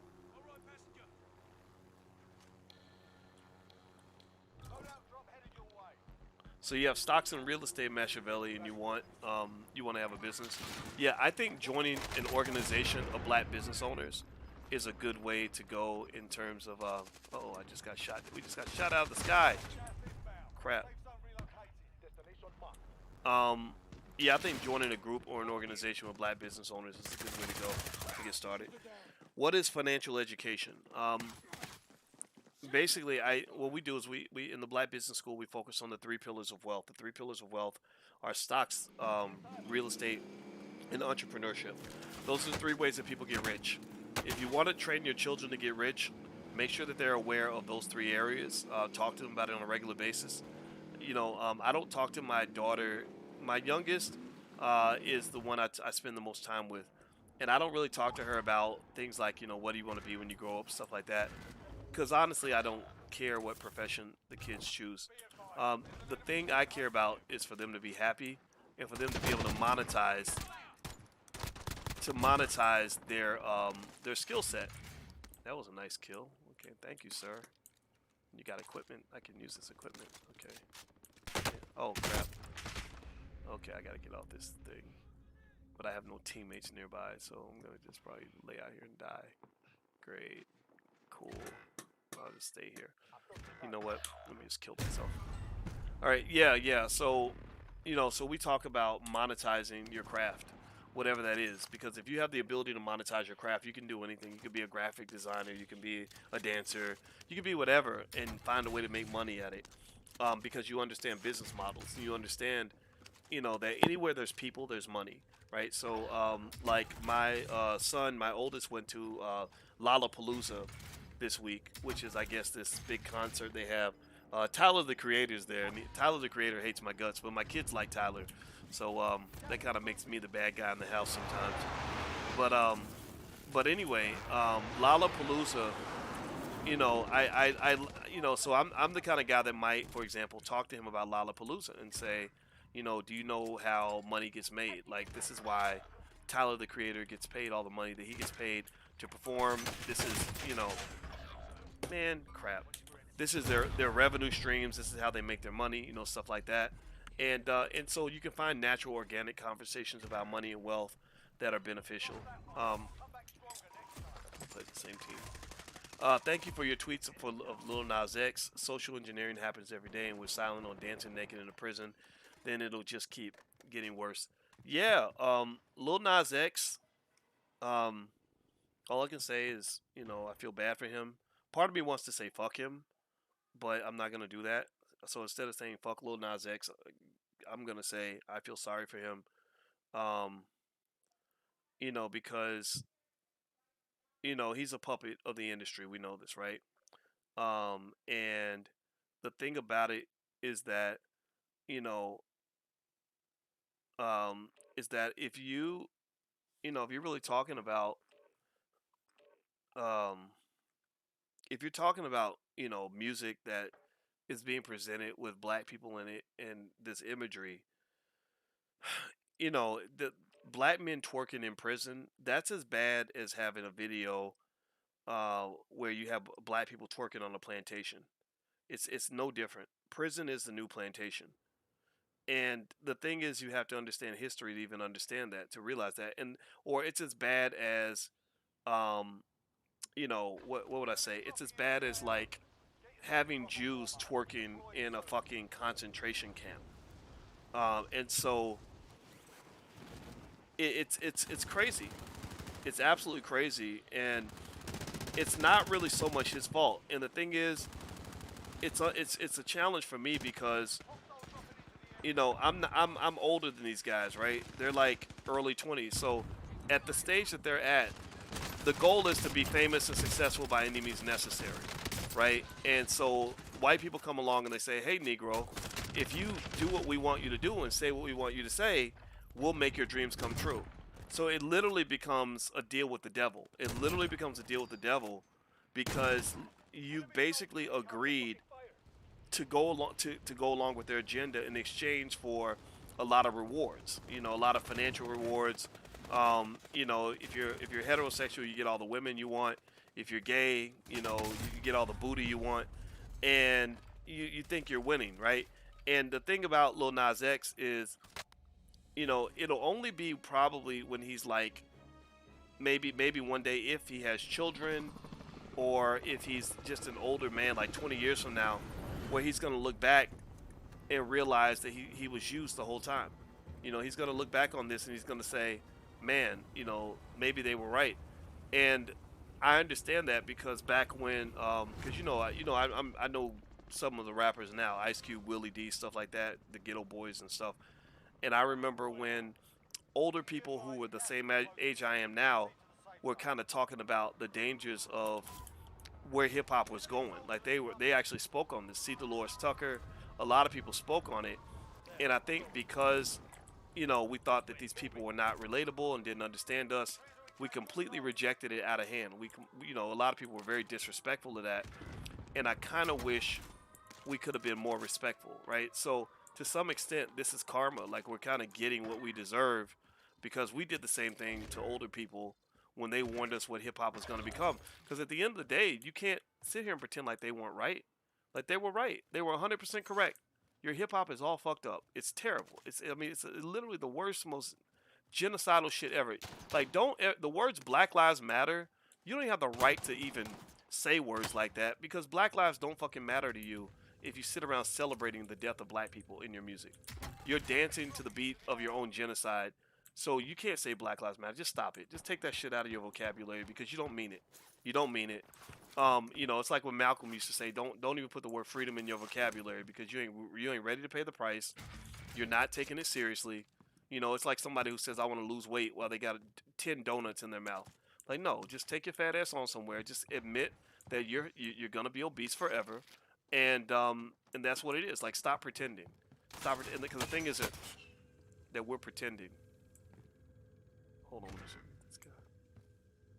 Come on, buddy. Where you at?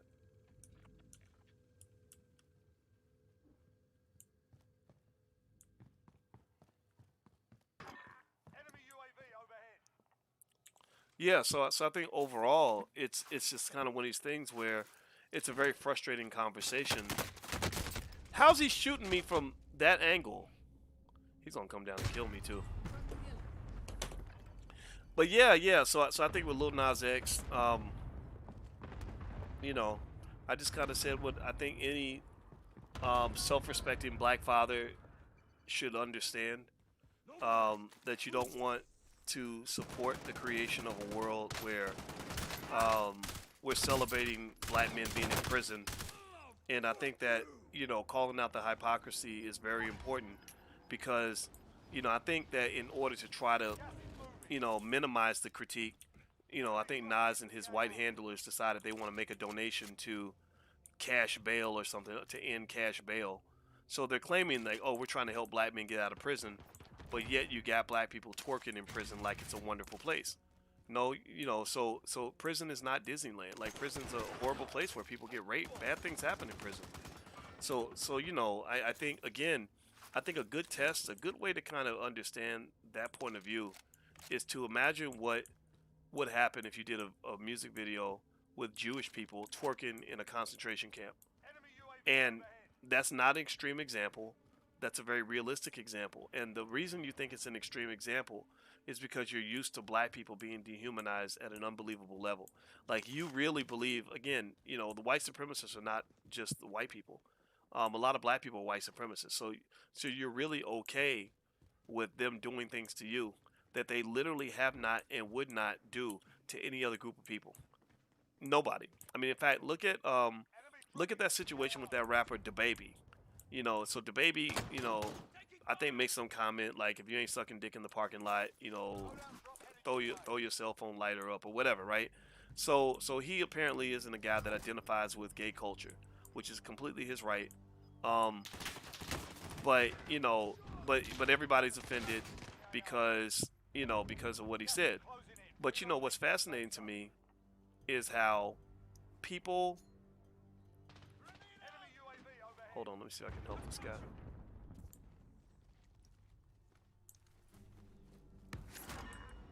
Okay.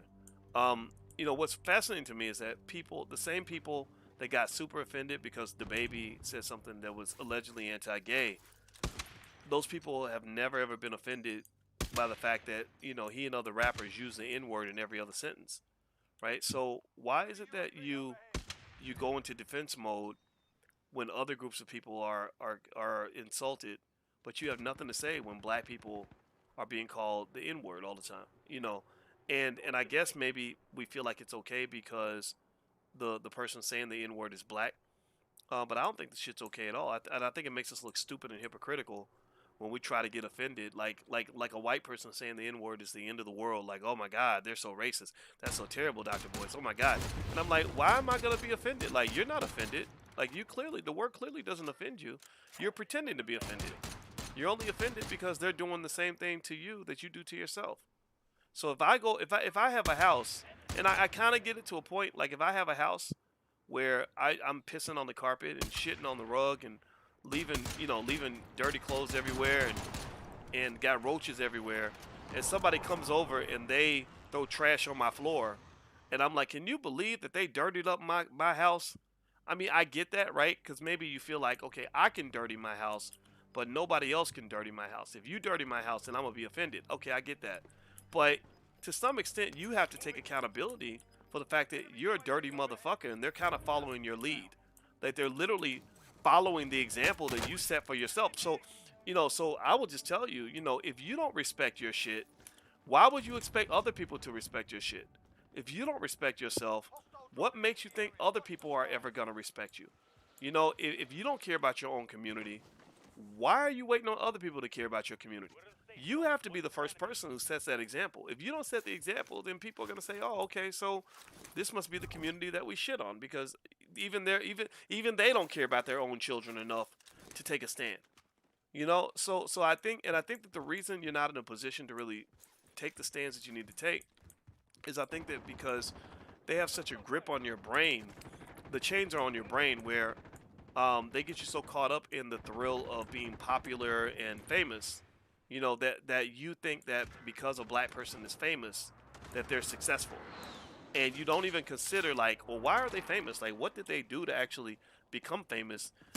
You know, and shit, and use that as your criteria to determine whether or not there's honor in their fame or not. It's like money. Like a person having money does not necessarily make them a good person. There's some people who are stupid like that. There's some people who think that if you have money, then that automatically makes you a good person. Or if a man, like there's some women that do that. They think that if a man has money, then he's automatically a good man. And a lot of people know that there's a lot of shit. I totally didn't know that there were people over there. I kind of knew it. I should have known that. But there's a lot of people, there's a lot of people that think that because you have money, you must be a good person. You must be smart. There are a lot of terrible people that have a lot of money.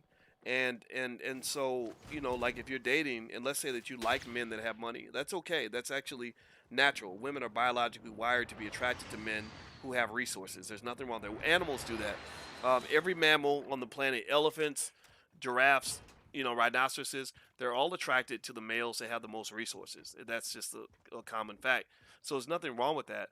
But to make the assumption that he's a good man just because he's rich can cause you a lot of problems. Because there's a lot of rich men who are very abusive. There are rich men who are arrogant pricks. There are rich men who will give you diseases. There are rich men who will, beat your ass on a Tuesday just because it's Tuesday. He beating your ass just because it's Tuesday. And I got my ass beat because I'm talking too much. But and so really what you do if you're smart is you take their wealth in the context of everything else. You look at the whole package. You have to have a critical thinking, holistic perspective on a person. So if I'm looking at a celebrity, when I started doing what I was doing, celebrities started reaching out to me, and I know the power of celebrity in terms of helping to achieve certain goals, things like that. What's up, Letitia? How you doing? I see LA in the house. I love Los Angeles.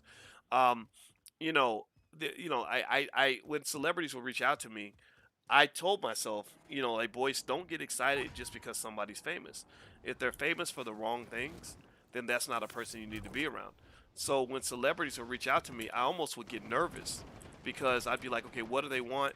And I have to vet that person, and if I vet them and I don't feel comfortable with what they represent, then I'm not really gonna rock with that person. I'm not gonna talk to them, and I don't care how famous you are. Like I don't want your phone call. Like don't call me. Don't ask me for anything because I don't want to be your friend. Just because what white people put you on TV that you think that makes you special? No. We're trying to get beyond that. We're trying to grow beyond white supremacy and this. Oh shit. We're trying to grow beyond this false belief that being on TV or having a lot of money makes you a special person. Even back in the days, in those days when rap was getting more violent, no one could say any of them acted like young or feminized boys. Yeah, that's true. Now everyone's got a little attached to their name or baby. Yeah, I don't know what that is. Why do rappers want to be babies and why do they want to be little? Like I don't want to be a little baby. I'm a big man. I'm a big man. If I picked a name, it would be big bad boys. Actually, that was in sixth grade when they asked us to share our name. We were learning everybody's name, and they asked you to pick a nickname for yourself. My nickname was Big Bad Boys. I swear to God, and everybody thought it was the funniest thing in the world. So I grew up at a time where where men wanted to be big and strong. They didn't want to be little. They didn't want to be babies. They didn't want to wear dresses, shit like that. Like I don't get any of that. And I'm not anti anybody that wants to be feminine. Like if a man wants to be feminine, that's his right. But you can't have all your men become feminine because if all your men become feminine, then what's happened is you've lost your soldiers. You don't have soldiers. Every community needs its soldiers. Do you understand? Give me a yes in the chat if you follow what I'm saying. You have to have your soldiers. Somebody's got to carry their penis proudly. Somebody's got to have some testosterone. Somebody's got to have some muscles. Somebody's got to have some mental toughness. Somebody's got to have some strategy. If you don't have that, then you don't have the ability to defend your community. You can't protect your children. White folks will come along and do a Black Wall Street on you, burn your buildings down, and shoot your kids and steal your shit, and you won't be able to do anything about it because you won't have any soldiers to defend you. So effectively, my point is not to say that you can't have room for people of all different persuasions and gender based whatever, but you can't have it. You can't behave as if that's just as normal as being like heterosexual, family oriented, or whatever. I don't think they're the same thing. I don't think I think if it's like 50% in both directions, then that's not the natural balance of things. That's not the natural order of things. You're not supposed to have 50% of your men trying to go stick their penis in another dude's ass. Like you can't have that. You know. So that's it. And we as women will lose protection. Absolutely. Well, that's the other thing too. By no fault of her own, the black woman has been left to fend for herself. So a lot of black women, unfortunately, have over embraced the masculine persona. And so sometimes, what happens is that when you are used to kind of doing everything by yourself, you don't know how to respond when you run into a man who's actually competent and beneficial to your life, right? I've seen that. I've seen women that are so used to men coming up short, showing up late, being incompetent, not knowing how to do nothing, that when they run into a man like say, I don't know, like me, who believes in accountability, who can, I can handle my own business, I got my own money, all that stuff. They don't know what to do with that, and it becomes like this interesting, weird power struggle because of the conditions under which you were forced to kind of exist. Some women I've seen, in my view, lose that natural feminine ability to be a support mechanism to a man, as opposed to trying to become the man. And I think that requires training to kind of go out of that. Like if you grew up, I'm just gonna tell you the truth. If you grew up kind of watching your mama do everything, like hold it down, like your mama's painting the garage and taking out the garbage and stuff like that, there might be some things you have to learn about how to coexist with a man in your space. So the way I see it is, it's not a complete loss though. It's just a different paradigm, right? So if I run into a black woman that is able, like my wife, honestly, it might be in that category. Like she had a single mom, and her mom was able to do a lot of things on her own, um, and it was largely in many cases because there were just these incompetent men around that didn't quite come through the way they were supposed to, right? And I saw that. I got really angry one time because because um because there was this black man that was supposed to come and paint the fence at Alicia's mama's house, and this Negro, he called and said, "I'll be over at 2 o'clock." 2 o'clock comes and goes. He doesn't show up, and then he calls the next day and says, "Oh, I'll be over tomorrow at 2." 2 o'clock comes and goes. He doesn't show up, and I hate that because when men behave that way, first of all, again, that's just not the culture I was raised by. Like my father raised me to understand, like when you're a man, you come through for the people you love. Like that's literally the number one message I have for my son is like you come through for the women and the children. That's what a man's supposed to do. You got to come through for the women and children. If you, ah shit, let me just grab this. Sorry. If you don't, then you have failed. And so anyway, so that bothered me. But you think about that, right? So imagine if you're a black woman and you're trying to really depend on men, and you're like, okay, I believe in our black men and I trust them, and I'm not going to be anti whatever. And then you run into one of these slick, slimy Negroes who doesn't follow through.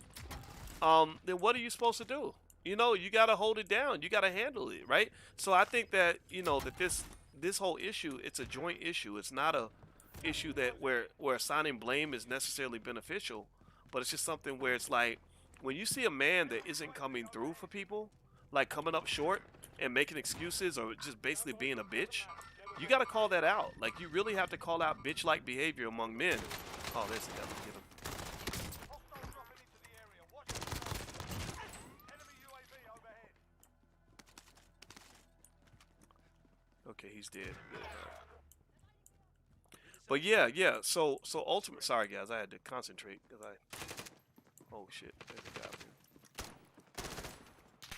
here. My teammate. Shit. Safe. You lost the enemy trackers. You know what? I need to put on my armor. Sorry guys, I'm trying to stay alive. Apparently, I'm not succeeding. Hold on, I'll talk in a minute. Yeah. So ultimately, I think that when you're just kind of talking about that, the ability to really depend, on a man. I think that men, it's up to us to really make that kind of a guiding principle. Like if you say you're gonna do something and you don't do it, in my view, you're not a man. Um, but I think also for women, when you run into men that are doing their jobs and doing it well, I don't think it benefits you to try to compete with him per se. But at the same time, I don't think you have to bow down and kind of hide behind him all the time. Like honestly, I think with this new paradigm of manhood and womanhood, I really think that if you play it right and you understand what you're working with, a strong black woman, so quote unquote, whatever that is, can be actually a great teammate if she's a good person, right? So, like with my wife is very competent. Like my wife can, she can handle her own if she has to, but she's also very feminine. Like there's certain things where she'll do it if she has to because she's determined, but she doesn't want to do it, right? She'd rather, the man do it, right? But if the man don't show up, she's gonna handle her business, right? So she's not gonna sit there like a delicate butterfly and feel sorry for herself. So what we do is, what I do is I pay attention to her cues, who she is as a person, and try to. Oh shit, I got sniped. Damn it. And see who she is as a person, which allows me to therefore work with her as a teammate. And I think that's okay. I think it's great because it's easier that way because you're not having to do everything. Like I don't have to pay all the bills by myself. I don't have to always handle everything by myself, right? So there's nothing about being a man that says that you shouldn't have any help or not allow any help. It just means that you have to understand that as a man there's certain things that you really have to stick to in terms of principles. And some men never learn this. Like if you're a man that grew up watching your mama do everything, a lot of guys literally go out and just date their mamas. That's all they do. They look for a woman just like their mama, and with this clear understanding that that men don't have any accountability or responsibility. Black women got it. I'm gonna go get her pregnant, abandon the kids, go so I can go get another woman pregnant, and she's gonna handle that because black women are strong and they can do it all by themselves and they don't need no man. And then sometimes women feed into that as well. Sometimes women actually perpetuate that, right? Like I told Alicia one day, I said my fundamental belief is that if a man does not feel like you need him, like not just want him and not just appreciate him, but like really need him in your life, I know a lot of guys who would say, okay, I can just go do something else because manhood is tough. You know, being a father is tough. Being a husband is tough. It takes work. And if a person's going to do that work, they have to feel like the person needs their help. If the person says, "Oh, I got it. Don't worry, I'm fine. I don't really need you. I don't need no man," then I think that'll make the person say, "Okay, so if it gets hard, I can just walk away." And that's the difference between people that understand commitment and those who don't. Now let me see here. Oh, okay. So it looks like Fatal Fallacy got booted out. He made. Let me see. What did he say? He said something stupid. Make it ready for deployment. To be glorified in America as a black person, you said it, Doc. You either a little boy, a little girl, or a circus pet. That's true. That's true. Now, why did you block? Why did you block out his comment? Hmm. But I saw another comment. Let me see. I had enough femininity for today, though. Why didn't you do paint the fence? Oh, I did. I did get the fence painted. I didn't do it myself, but what I did do was sorry, that's my homeboy Bernard. What I did do was I actually got a guy I could depend on to go out there and paint the fence. So I didn't actually paint it myself, but I did actually send somebody and he got it done, and so we did come through for her. Let's see. Cedric says, "Cause playing Call of Duty and sticking close to Willie D doesn't make you a man, Jack." I don't know what that means, but I guess maybe you're jealous because you're not friends with anybody of significance. So I don't pay attention to losers. So good luck, Cedric. Let's see. Cheryl, reliability in black men is not easy to find. Black women want to rest, just haven't been able to. I know a black man who lives with his mom and he doesn't even cut her grass for her. Exactly. Like Cedric's probably in that category. That's that's why Cedric is sitting in his mama's basement being an internet troll. But in general, I agree with you. And the thing that I think women have to also understand is that they, inadvertently, you may be contributing to the problem. Like, I really encourage women, like mothers, you got to look at your sons. And I think you should look at your son and say, if I had a husband like him, with the same work ethic, the same reliability, the same everything, would I be happy? Would I feel content? Because a lot of the men that are not reliable, they were raised by their mothers, right? And so black men and black women can't get away from each other. Like you can't blame everything on women and think it doesn't come back to you as a man. If you talk about where black women are all messed up and making bad choices, well, a lot of that's because of men. Like maybe her daddy abandoned her when she was a little girl and she's looking for love in all the wrong places, right? Or if you say all these men ain't nothing or whatever, well, that doesn't get away from women because most of these men, a lot of these raggedy men were raised by single mothers. That's why they don't want a single mother. Maybe some of them hate their single mother. They think single mothers are garbage because they think their own mama's garbage. Or they think that being a daddy is a waste of time because their own daddy thought it was a waste of time and their own parents put them in a situation that they would not want to replicate. So ultimately, I really think that if you really want to understand the issue, which not everybody does, people, I get it. People just want to play the blame game and act like they're perfect and everybody else is screwed up. I get that. But if you really want to solve the problem, you can't talk about an ecosystem without talking about the entire system. The ecosystem is black man, black woman, back and forth. It's reciprocal. We're engaging with each other. What I do to a woman will affect how she treats another man. What she does to that other man will affect how he treats other women. What he does to other women will affect how they treat other men. It goes back and forth. It bounces back like a bouncing ball. I'm raising daughters. How I raise my daughters will impact how they deal with men. So ultimately, my point is to say that that if you really want to understand the problem and become the solution, you have to be the solution that you seek to desire. So like when I talk to my girls, one of the things I talk to them about all the time is picking the right kind of man and being smart about that. But then I also talk to them about, I say, look, when you meet the right type of man, you need to be the right type of woman. Like you can't be, don't be like some of these raggedy chicks that just think that your shit doesn't stink and you bougie and whatever and disrespectful and all that. I don't want that. Like I want my daughters to be quality human beings. Like I want them to know how to like so if my daughters brought home a guy that I really respected and thought he was a decent dude and they're mistreating that guy, that would really offend me. I'd be like, "No, you don't treat that man like that. That man treats you well. Stop being a goddamn brat." You know? And I think that that sort of balance is what we need and maybe some people don't get it. I don't know. I mean, it took me some time to kind of figure this out. But for those of you that are listening, I appreciate the fact that you're considering what I have to say on that. I don't take that for granted. Okay, what's going on, Bernard? Yeah, I need that gas mask. I would like to have it, but it looks like somebody got shot. Oh! Wait, let me see if I can see that. Of course I got killed.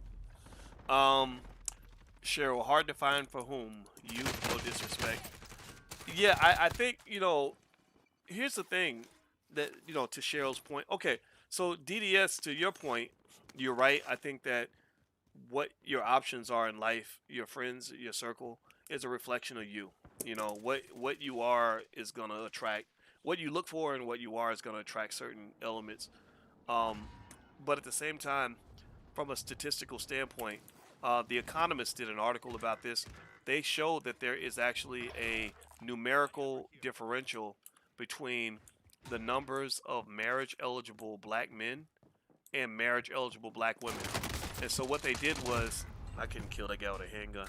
So what they did was they basically used marriage eligibility as a criteria based on things like income level, education level, stuff like that. Like they found that men who have education, who have a decent income, were more likely to want to be married. Like men who are broke and struggling aren't usually the first ones to be eager to get married because I mean, who wants to try to take care of a whole family when you barely can take care of yourself? So a lot of guys won't ever get married or take care of a family, or they think stepkids are something they would never do because they can't afford it. Like if you have the resources, it's easy, but if you don't have the resources and the patience and the desire to mentor kids, then why would you want to be a step parent, right? So I understand why people look at my choice to be a stepdad and say, why would you do that? But I love it because I have plenty of time, plenty of money, and I have a lot to teach. I like to teach kids, and I love the idea of having, young people that will help secure my legacy once I'm older and once I'm gone. And a lot of guys don't think about that. They think they're going to be young forever. So then look at some of these guys. They get older, they get about in their 40s and 50s, and they die young because they've been living a fast life, and there's no legacy there. Look at DMX. He died from drug overdoses for the last 30 years. His family's wealth is all fucked up and depleted. His kids, half his kids barely know him. And that's not to me. That's not a way I want to go out. I'm not. And I know that people don't like it when you attack their heroes because I know that we think black people are special because white people put them on TV or because they can rap. But I also believe in telling the truth. And I think that the fact that people would be so offended by the fact that I use DMX as an example is driven it's case in point. Like that literally makes my point. My point is that you're honoring the wrong things, the wrong ideas. Like so it's okay for you to say, DMX was the dopest rapper ever, but I do not want to live the life that he lived. I don't want to make the choices he made. And I think that's okay to do. I think you have to learn how to differentiate and stop thinking that because a motherfucker made a song that somehow you can't critique other aspects of their way of life. Because hip hop is all about culture. It's all about choosing a way of life. It's about having certain value systems and things like that, right? So a lot of the value systems in hip hop are just destructive, black male self-destructive value systems. I'm finally dating a reliable guy, but before him it was really hard. I also have many, maybe 9 friends with the same problem. Yeah, I've seen that honestly. But I would also say too that I think that there are some women who have no trouble finding good men and keeping them, and so you can't. I don't think you can entirely base that challenge that your friends are having solely on, you know, on what's wrong with men, right? Because I think that women who figure it out, like women who take the time to listen to men and understand men, and don't fall into the nonsense that that all your problems are because of a man and that you're perfect, your shit doesn't stink. Like I see that in media where it's like a black woman can do no wrong. You know, and that's an area that I'm not on board with that. I think a black woman can do wrong, and I deal with that. I deal with backlash where people think I hate women because I don't agree with Cardi B, you know, telling little black girls to suck dick for a living. Like you know, and they think, oh, you hate black women, right? Because black women can do no wrong. They're beyond reproach, beyond criticism, and I think that that's an unhealthy mindset. And I think that good men who are really trying to do the right thing will avoid you if you give the impression that you're convinced that your shit doesn't stink. Like if you really think that you know you are always black girl magic every day of the week and you can do nothing wrong and whatever, that's who wants to put up with that. Like nobody likes that. You know, I think humility and accountability is really important, and that's kind of we're kind of short on accountability. There's not a lot of that. You know, I can say that getting married and all this stuff. My God, I mean, you don't talk about having to adjust and be flexible. If I came into my marriage with this idea like, oh, well, I'm not gonna change for nobody, and you're not gonna make me be no different. I'm perfect just the way I am. Who the hell are you, woman, to tell me I gotta do this and do that? If I had that attitude, I might as well not get married because I'm not gonna stay married because a lot of marriage and family is compromised. It's about understanding that the village is more important than the individual. And we don't live in that society. White people got y'all believing that the individual is more important than the village. They got women believing that if you're unhappy, you get a divorce. If he doesn't, you know, and men be doing everything. You have a man doing everything right, doing his absolute best, and then she'll just be like, I'm not happy, I'm bored, right, or whatever, right, or I'm just you did that one thing wrong, or whatever. You did 1,000 things right, but I'm gonna focus on the one thing you did wrong, and that'll be my reason for breaking up the family because all that matters more than anything is my happiness. I've never felt that way. I've never, you know, anybody that believes you're supposed to be happy all the goddamn time will never accomplish anything in life that is worth accomplishing. You will never accomplish it. Do you understand? When I got my PhD, do you know that I was unhappy like 60, 70% of the time? Do you understand that? And this idea of being happy every day, you know, every day that life starts and every day you get up and go to work and every day you get up and do whatever, like that's just a stupid false idea that's only embraced by undisciplined pleasure seekers who have no commitment or ability to sacrifice for anything, right? You know, like so don't think you're supposed to be happy all the damn time. If you're doing something that's worthwhile, no, there's gonna be times where you're gonna be flat out miserable. Like when I ran a marathon, do you know how unhappy I was? I was unhappy 99% of the time I was running that damn marathon. It hurt. I was tired. I didn't want to do it. It sucked. I mean, it was the worst feeling ever. But I stuck with it. And the reason I stuck with it is because I wanted to be a person who finished a marathon. I wanted to lose. I didn't want to be fat. You know, I don't want to be unhealthy. I don't want to die young, you know, because I was not doing the things I needed to do to take care of my health. So I'm just trying to tell you, like, get past this idea, whether it's relationship building or business building or losing weight or accomplishing anything. Don't let anybody convince you that you're always supposed to be fucking happy. No, you're happy when you accomplish the goddamn goal. That's supposed to be your point of happiness. You know, when LeBron's winning an NBA championship, he's very unhappy for most of the time that he's playing those games. He's not happy every on every play. He's not smiling every time he gets the ball. You know, he's grinding. And then once the grind is over, then you get happy when you won the championship. So I encourage you to go out and win championships. I think I identify with black people that want to win championships in life. You know, and that's it. You know, I don't identify with people that are like, oh, you got to be happy and it's always got to be fun and you got to enjoy yourself all the time.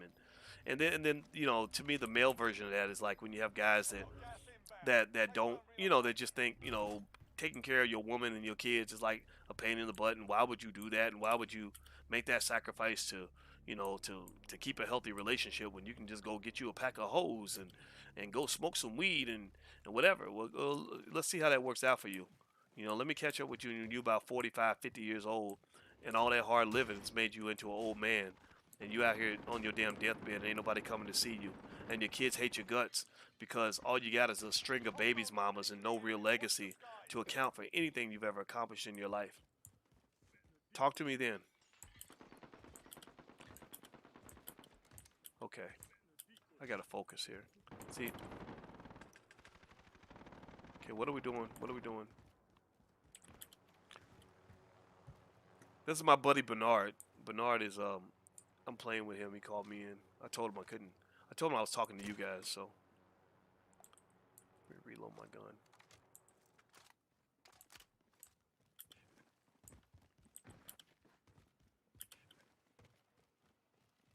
I was thinking about buying a call option on Microsoft. Is that a good buy right now? I don't know where Microsoft is stock price wise. I think Microsoft made a bunch of money, but because these companies are so okay, I guess he wants to get the loadout. Enemy dropping into the AO. Are you kidding me? Oh, wait, was I shooting at my own teammate? Oh God, that was so dumb, boys. What are you doing? Stupid idiot. So stupid. Yeah, I think that because these tech companies are so highly valued, they're not their stock prices are not reacting to their earnings numbers because they have to make a ton of money to keep growing at that rate. I think Amazon made $100 billion or something, and still didn't. The stock price went down, and that's because these companies are pushed up so much in terms of stock price. So I don't know if it's a good idea to buy a call option on Microsoft right now or not. I got to go check in on that. But if you did, one thing they have is what they call a stock replication strategy, where you can buy an option that's like deep in the money, and it gives you the ability to benefit from an increase in the stock price without actually having to put up all the capital necessary to buy the stock. So that might be something you may want to look into. Okay, let me get over here. All right, that's my teammates. Okay, this gun is low ammo. Where you at, Bernard? Where you at, man? Well, there he is. Okay.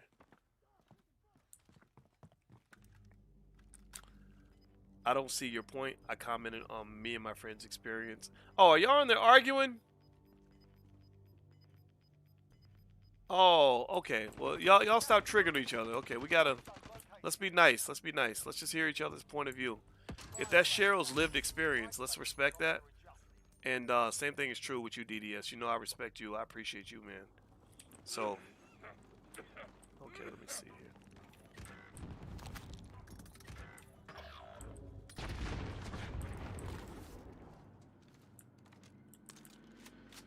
Hold on, guys. I'm trying not to get killed. Okay. So he's dead. Great. I need to get some armor plates. I'm gonna go back in here.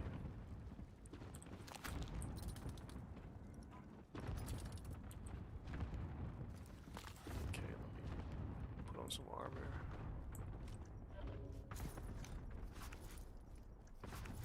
Oh, by the way, if you have like one sentence questions, I'll try to answer them in between getting killed. Oh! Who shot me? I want to see that. Oh, wow. This guy's sitting. Wow, that was... He used my trick. Because I was totally not even looking. I was... Let's see here. Is financial literacy the first step to become financially educated? Yes. Start reading financial news every day. If you do that on a regular basis, then that will make a big difference for you. I assure you. When you're ready to have an intelligent, honest conversation, please let me know. Oh, okay. Well, let's not go back and forth. Let's not go back and forth. Let's not get upset with each other. We're all family here. We all love each other. None of us are trolls. Let's take our energy to fight against trolls and white supremacists. Or white supremacist trolls, some of whom are black. Oh!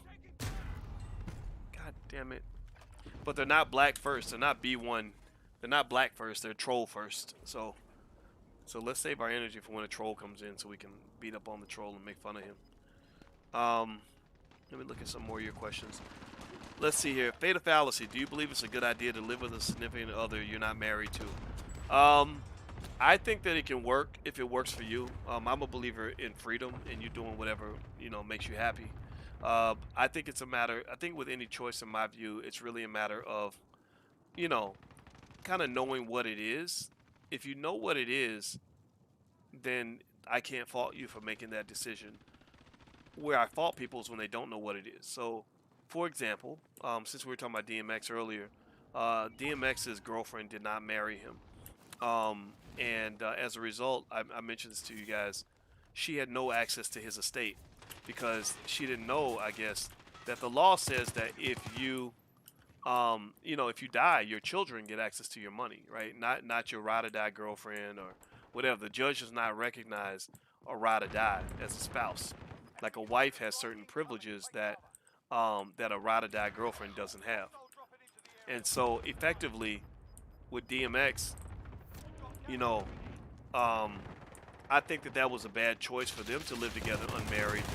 Not because I'm just Mr. Gung Ho for marriage all the time. I don't care what you do. But it was a bad decision because she didn't know what it was. She didn't understand the risk she was taking, that all the years she sacrificed by being loyal to him were not going to be financially compensated, and that somebody who wasn't loyal to him was going to get access to his wealth just out of birthright, just because that's his child. And it might be a child that doesn't even like him, never did anything good for him, wasn't even there when he died. So I think, in that situation, it wasn't a good choice. But for somebody else, I totally get it. I actually heard in a movie something that I thought was really interesting, where there was a rich guy who said, he said if it flies, floats, or fucks, then it's better to rent it than to own it. And I guess he was saying like, like women can be really expensive. You get married, and you marry the wrong woman. Um, she's got, it's gonna harm you in a lot of terrible ways. And so I gotta let's see if I can get my teammate up. I hope the guy doesn't come upstairs. Okay. Let me reload.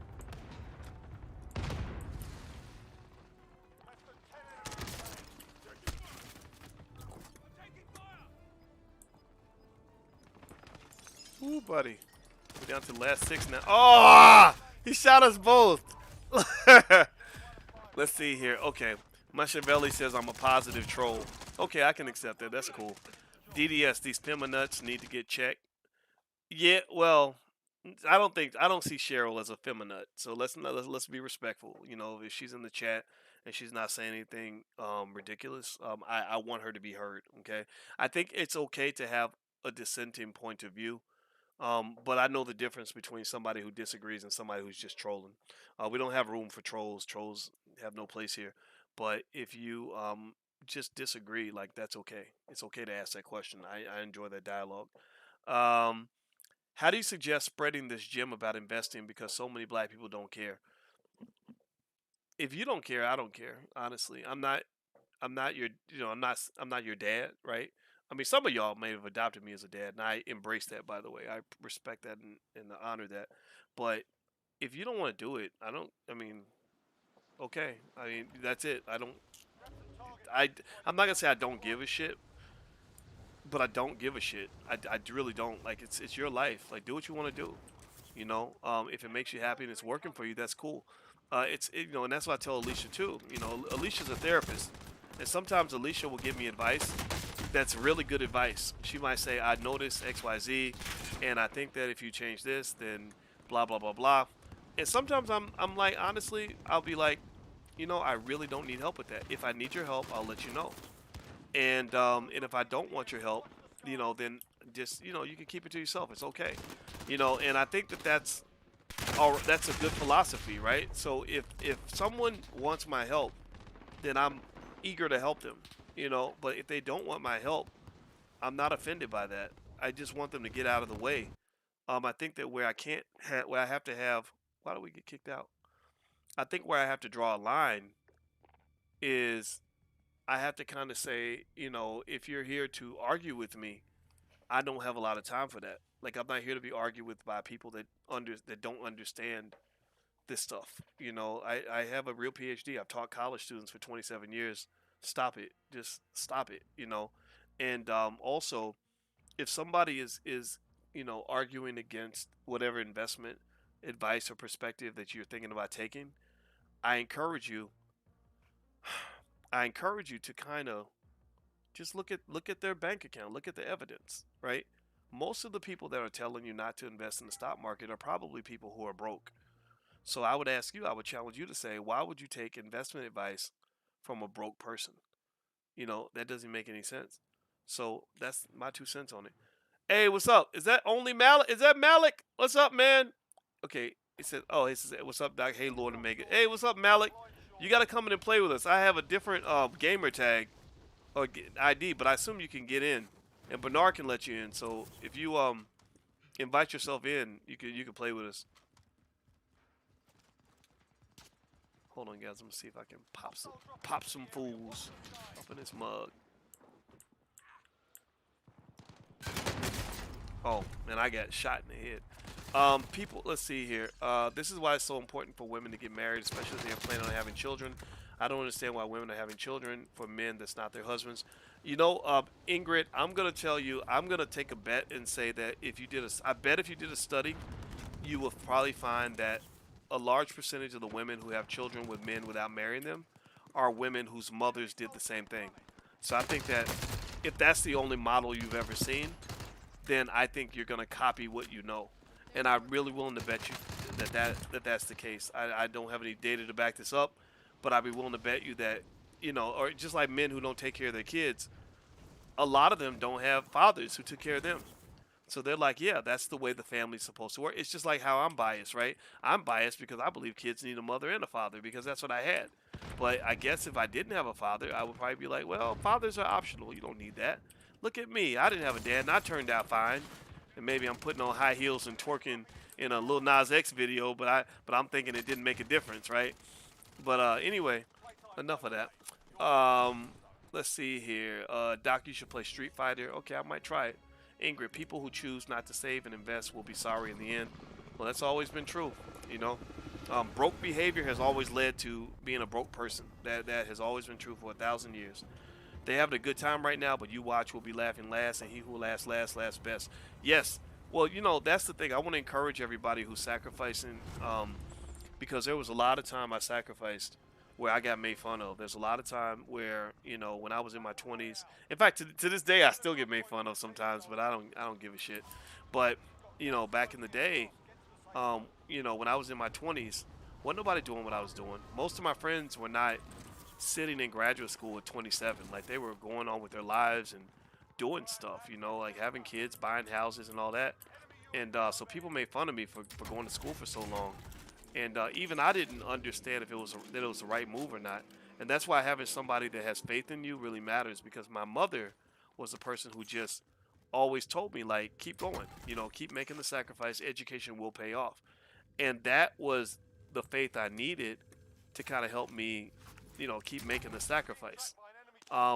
Because I don't know if I could have. Shit, this guy. How's he shooting through the box? You can't shoot through the box. Where's he shooting me from? Oh, he was shooting me from behind. Shit. God damn it. All right. Let me see here. Yeah, so keep hustling. Like, don't give up. Keep grinding. Keep going. Let me see here. I can spot lurking feminists. They are not B1. No, I don't think feminism is always a dirty word. I think white women made it a dirty word. I know women who have legitimate concerns about the way women are treated, and they just want us to be nice to them. And my belief is that, look, if you're nice to me, I'll be nice to you. And that's what it is. Okay, where did my boy get shot? Hold on.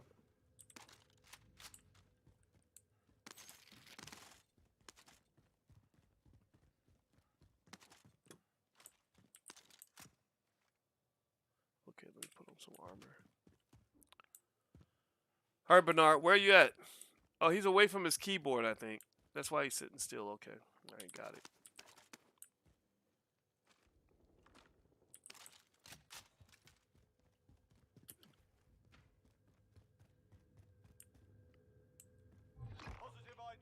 Thank you for all your teaching and changing people. B1, what do you think is the point of life? The point of life. What is the point of life? I had a hard time for a long time figuring out what the meaning of life is and stuff like that. And I finally heard an explanation that satisfied me. And so right now I'm going to share that with you. So sorry, forgive me for talking slow. I'm trying to not get killed while I talk to you. The meaning of life, the explanation I heard that I really liked was that there was a guy who said, the meaning of life is whatever you decide it's going to be. Whatever you decide is meaningful, that becomes your meaning of life. And I like that. I like that. It's kind of saying, life doesn't have any inherent meaning assigned by a higher power. that you are the God that's inside of you. Like, you know, that God in you decides what the meaning of life is going to be. And if you believe it and you're committed to it, then that becomes your purpose. That becomes your meaning. So, what is your purpose? What matters to you? Figure out what that is and believe in it. You know, and that'll give you a sense of purpose, which will make life worth living. It's hard to live life when you don't have a sense of purpose. Like you don't have something that motivates you, something that excites you, something that inspires you, something that you're aiming for. Um, then it's hard to get out of bed because what's the point? You know, what's the point in getting out of bed? Like, for example, and this happened to me actually.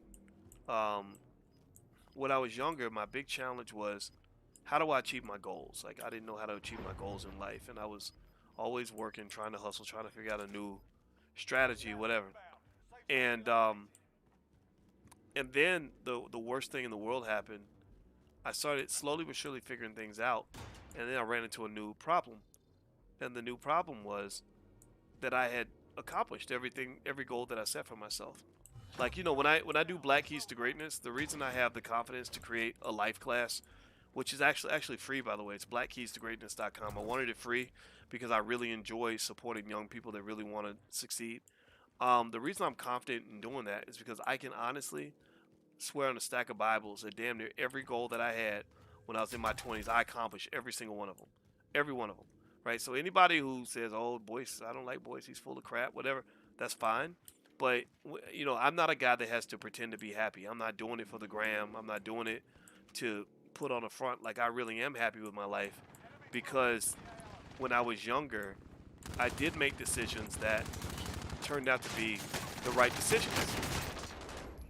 Why did I just jump out there like that? That was so stupid of me. See, that's why I deserved to get shot. That was so dumb. I should have sat in the back. Um, so, so my problem was once I had accomplished most of my goals, I ran out of things to do. You know, I couldn't get out of bed. I told Alicia, I was like, I don't know how to get out of bed because every goal that I had, I accomplished it. You know, like when you're young, you want simple, superficial things. Like you want to be um, maybe recognized in your profession. Then you want to make an impact. Maybe you want to be famous for what you do. Maybe you want to make some money. You know, like the woman I wanted to marry, like the girl of my dreams. I literally married the girl of my dreams. Like I married the. Hey, hey, let me text Bernard. Malik, I see you want to get in here, so let me text him and see if I can get him to reply.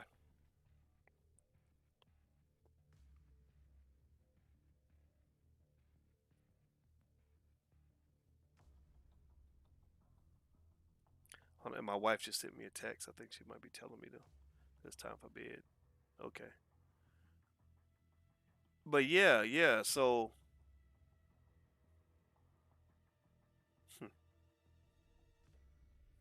wow. So, sorry about that. I'm trying to see what Alicia was saying. Um, but yeah, yeah. So I literally achieved everything that I wanted to achieve. You know, like when I say my wife was the woman of my dreams, like she's literally the prettiest lady I ever met. And so marrying her, not only is she the prettiest lady I ever met, but she has I like a nice, thick, sexy black woman. She's thick and sexy. She's super smart. She's a college professor, for God's sake. So you don't get any smarter than that. And she's a sweet person. She can cook her ass off, and I think she's fucking gorgeous. And she's always been gorgeous. So I achieved everything I wanted to achieve. So my dilemma, my midlife crisis was when I was like, sheesh. Yeah, what Um, up, fellas? hey, what's up, man? Can you hear me? Okay, he Yeah, can't. okay. Yeah, he can't hear me. Yeah, I saw a little bit of his stream. Yeah, let me. Yeah, he was over there spitting some facts. Are you guys able to Yeah. hear the guys that are talking Just in a the lot mic of different stuff, just about in the microphone? relationships I'm and gonna have to stuff. turn these guys down because I can't. He was, I can't focus. yeah, yeah, Um, but yeah, yeah. I So just got kicked. you Like, know, I don't once know, I it's had just bouncing realized, me like, it out. was like, okay, all mm, the things I Yeah. really yeah, wanted to do, I actually did yeah. those things. Like even Now, where's losing weight, G-Mac? Let's or invite him. I always wanted to go Not right and here. do dental Oh, he's surgery right and here. get my That was teeth quick. like in a Yep. better position. Now I Yep. got a Oh, nice and the shiny whole crew's smile, back together. and And that was Uh-huh. the downside of being goal oriented. Was there was like a Back. sadness I felt because I It's had been a done few weeks, everything I wanted gents. to do, you know, and I had to Yeah, find yeah, another it reason to has. get out of bed in the morning, I've been and I moving couldn't and all find that that kind of reason. stuff I was out here, like, man, you in know, I could Sacramento, literally man. sit there and I'm just just, getting beaten up by my classes. you know, That's I all. could I don't literally even sit know how I'm around still and do here. nothing, you know, and be okay, you know, and that was But actually yeah, kind man, of. Too I'm out many here. projects. I'm out here in Elk Grove with you, man. Hold on, let me Yeah. see. Let me see. GMAC. Can I'll you hear me? text you my phone number. Yeah, I can hear you. Can you guys hear me? I'll text you my phone number before I get off. All right. Let me see if I I can. can hear Doc through Twitch, but I can't hear him in the game chat. Yeah, I can't hear him right now either. Can you guys hear me now? Oh Oh, yeah, now yeah, I can yeah. hear you. Boys, Yeah, That's what good. up, boys? I enabled the voice chat, but you know that my voice chat goes bad. It goes in and out. Yeah, yeah. But yeah, I was talking to my friends on the Twitch thing, man. So that's why I was quiet. But what's going on, fellas? Yeah, what up, man? Yeah, yeah. It's cutting in and out though. Yeah, it's really bad. So I'm gonna box out. I'll be here, but I'm gonna play in silent, okay? They couldn't even hear that, so I'm gonna go ahead and let me just enable my voice chat or disable it. All right. They know that I'm here. I'm here in spirit. You can hear everybody. Okay, can you hear everybody else now? Because I just disabled the voice chat. Can you guys hear just me or hear everybody? Wes Camille, I love how you speak about your wife. Yeah, I think love is a verb, and I think that anything that matters to you, I'm a believer that you should be very intentional about the things that matter to you. You know, so you know my scholarship and what I do, it matters to me. So I'm very intentional about it. I intentionally get on here and talk to you guys as much as possible to help you as much as I can. Um, my family matters to me. So I'm very intentional about making sure that I get on the phone with my kids on a regular basis, stuff like that. Um, you know, losing weight, not being fat matters to me. So I'm very intentional about going on a run with Alicia every couple of days to make sure I don't get fat. Same thing is true about my wife. My wife and my family are important to me. That's an important investment. So I'm very intentional about managing the investment by putting effort into always pushing positive energy into my relationship. You know, and I think that's really important. Wait a second, guys. I'm trying to use this rocket launcher. Let's see if I can find somebody else to kill. I just shot myself. Okay, so you can just hear me now? Okay, thank you, Ingrid. Machiavelli says, real G's move in silence. Yeah, they sure do. Yeah, you can't tell everybody all your master plans. People who talk the loudest usually got the least juice anyway. Because talking loud pretty much means that talking is the only juice that you have. Noah, I remember I discovered Claude Anderson in 2009. Yes, I was super amazed. Never heard a black man talk like that. No other black man spoke the way he spoke. When did you discover Dr. Anderson? 2006. I met him, and he was the first scholar that told me that it was okay to be radical. He actually told me that. I think I said something to him like, I said, yeah, I was at Syracuse and I was having a hard time with the racist people at Syracuse, and I said, yeah, you know how they are. You know, when you're radical, you know, they do blah blah blah blah, or they label you as a radical. And I remember him saying, why wouldn't you want to be radical? He said, you should definitely want to be radical. He said, every scholar should want to be radical. That's how you make change. That's how you make a difference. So I started seeing radicalism different as a result of that. And so now, years later, it is really awesome to be able to play even the tiniest role in supporting his legacy and I really feel like with Dr. Anderson, man, I'm so super excited about working with him because it's like we are making Black history. You know, like this is our Marcus Garvey. I mean, this dude is one of the greatest Black thinkers, the greatest thinkers in American history. So we should be so proud to be a part of this. You know, like I want you to really understand the moment, you know, and appreciate the moment, because it's not gonna last forever. He's not gonna be here forever. We're not gonna be here forever. So, Enemy dropping into the AO. okay, I'm following my teammates. Let's see if we can get this W. Who we shooting at, G? What's going on here? What's popping? Oh, okay.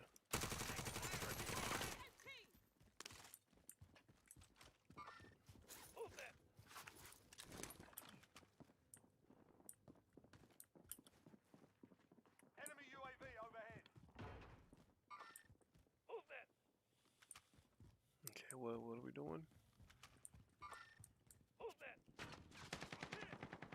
Okay, what's happening here? I got movement. Teammates getting shot.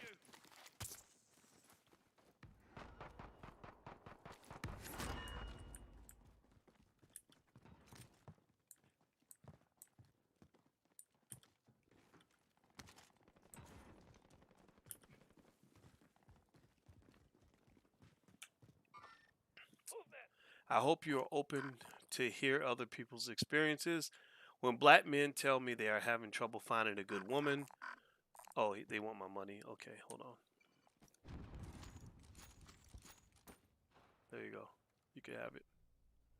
All right. When they say they're having trouble finding a good woman, I do not attack them or call them names. This is a problem for a lot of black people. Yeah, I agree. I think that the key idea is that Gas is closing in. you don't need to necessarily bash the other gender because of your experiences. I think that there's a lot of room to say, what can I personally do to make myself an appealing option for the type of person that I'm looking for. I think there's room there. Like I read this book a long time ago called What Women Want Men to Know. And because I figured that the best way for me to get what I wanted from women, whatever that was at the time, was to understand them and understand what they want.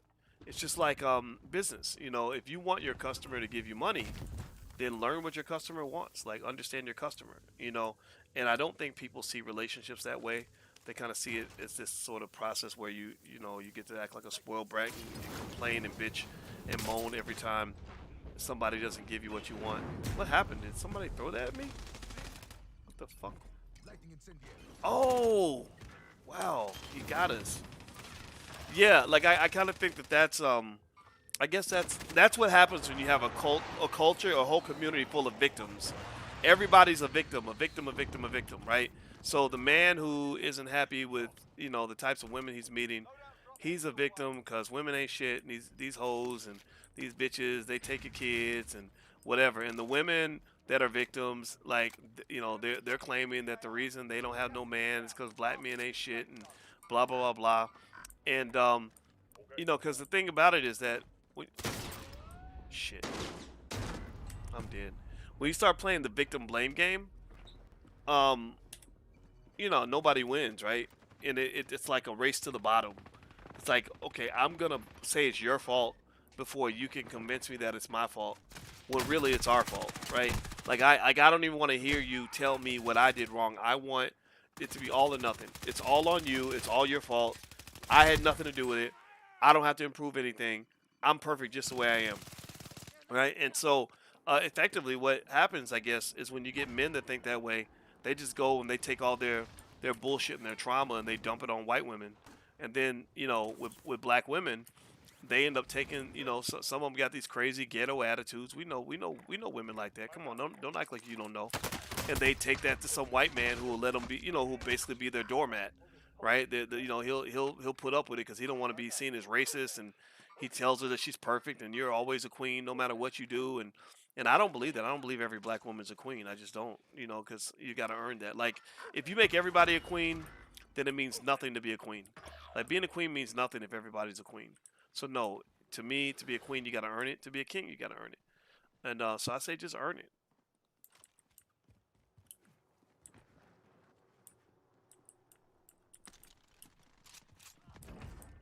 Where are my teammates? What the hell, man? All right, Malik, I'm going to hang out with you, man. What are we doing, bro? Oh, shit.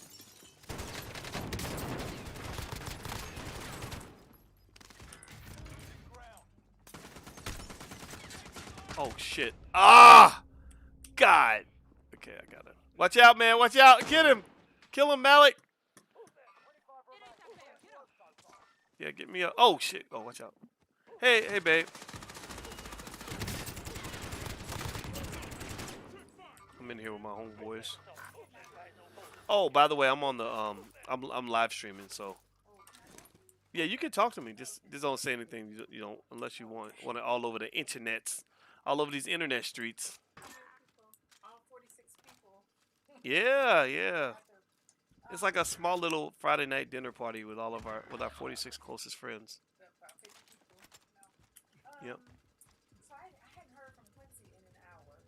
Okay. Okay. Did you talk to him? Okay.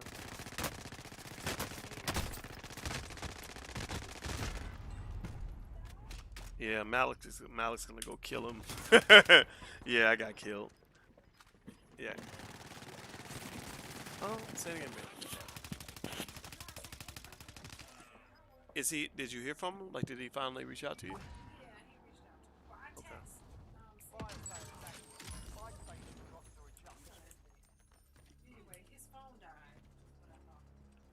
Oh, you text the mom of the other kid. Okay. So what did Sam's mom say? Oh, okay. Okay. Moving up.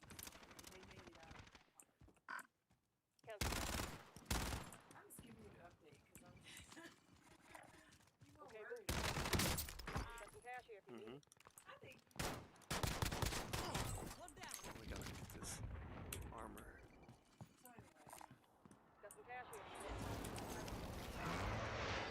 Was he? Oh, he loves me. Well, at least he didn't go and get on the radio and say Boyce Watkins is a bitch. Yeah, I don't know if y'all know, Tyler the Creator put me in a Kanye West song because he hates me that much. Literally at the end of the song, out of the blue, for just whatever reason, he just screams, Boyce Watkins is a bitch. Yeah, I know, because I thought that was so funny. that song a lot. She laughs every time. Does she? Oh, that's hilarious. Oh my God, that's so funny. Enemy team is tracking you. That's so funny. These little whiny Negroes. They like him though. He's really talented. He's very talented. He's very talented, but he's I mean, but he has no father. That's why he has a hard time dealing with a black male authority. Like he doesn't respond well to, you know, that masculine energy, I think. And I think he's gay too. I think he Will Smith's son went out and was talking about how they, you know, he was fucking Tyler the Creator and all this stuff. So it's just kind of you know, these are little sensitive, bitchy little kids, you know, unfortunately. And But you know what? The thing is that, you know, gay men have been running entertainment forever. they really have. Yeah, that's true. So, I mean, and they're creative. Mhm. They're creative and they got that passion. You know, so that's what's up. That is true. Ingrid's laughing. She said, "You're famous." Ingrid Jarrett. Do you know Ingrid? That name. There was a girl when I was 16 years old named Ingrid that I worked with at Wendy's, and she was real. I thought she. No, she was black, and so Ingrid. Yeah, I had a crush on Ingrid, and so I got her a camera for it was Valentine's Day. Did I ever tell you about that? And I got her the camera, and I gave it to her because it was sitting around, and it was Valentine's Day, and I wanted her to be my Valentine, and I felt like I had to give her a gift, and I didn't know what to give her, so I had this old camera sitting around, so I gave her this camera. It was like one of those old Polaroids, and so she that night I remember her daddy called me. This was back when when fatherhood was done different. So her daddy called me. Her daddy was like, he's like, "Hey, this is Ingrid's dad." And I was like, "Uh-oh, hey." And he said, "You gave my daughter that camera." And I said, "Yeah, that was like a Valentine's Day gift." And he was, oh crap. And got it. Hold on. Sorry, man. This is crunch time. I got it.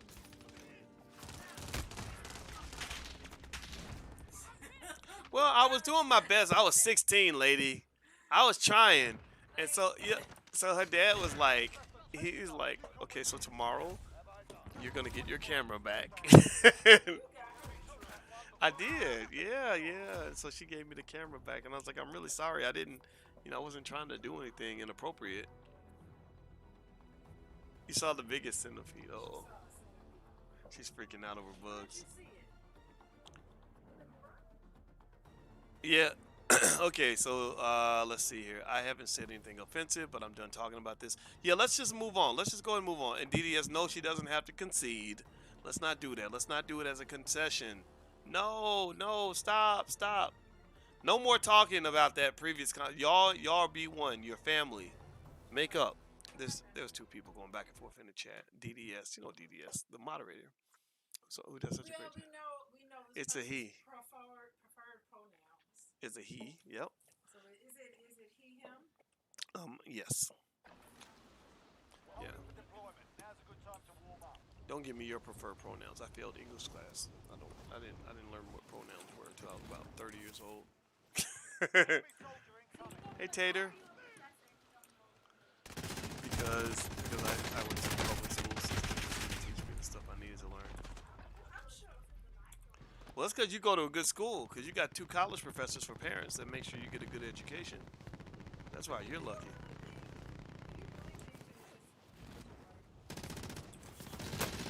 Well, I don't want to.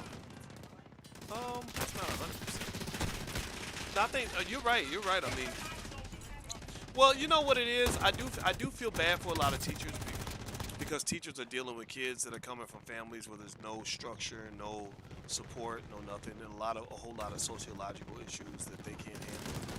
So I do agree. I think that we're a little bit too hard on teachers, right? So you got to remember that saying that the school system needs to do better is not saying teachers are messed up.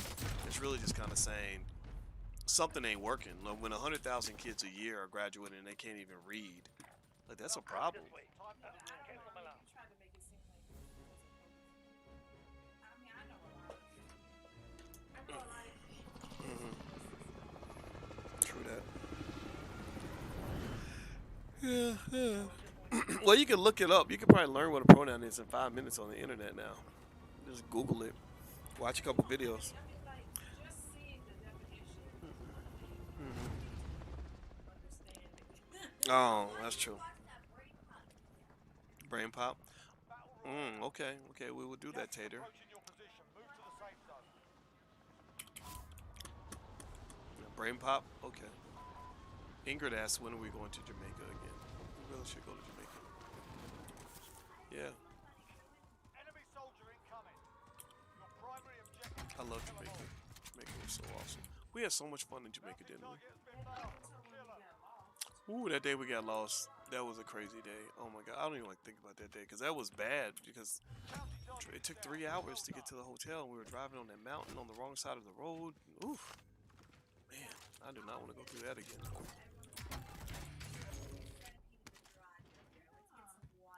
Did you kill? There we go, Ken. Ken has it right. We have to know when we lost an argument. So. Yeah, well, DDS, don't kick somebody out because of what they believe. Like we're allowed to believe different things. So let's not do that, man. Let's just show our respect. Like we don't treat black women like that. So they were having a spirited debate. About relationshipy stuff. I'm not gonna bring the topic up again because I don't want to spark it back up again. You gonna be okay? All right. Yeah, you sent me the pictures and the videos. Yeah, and then I put. Yes, sir. That's me. Oh, I'm gonna come upstairs with you. I'm gonna play 2 more games, and try to get a win. And if I don't get a win these 2 more games, then I'm gonna Friendly sentry gun online. In their sight. Okay, what are these guys doing?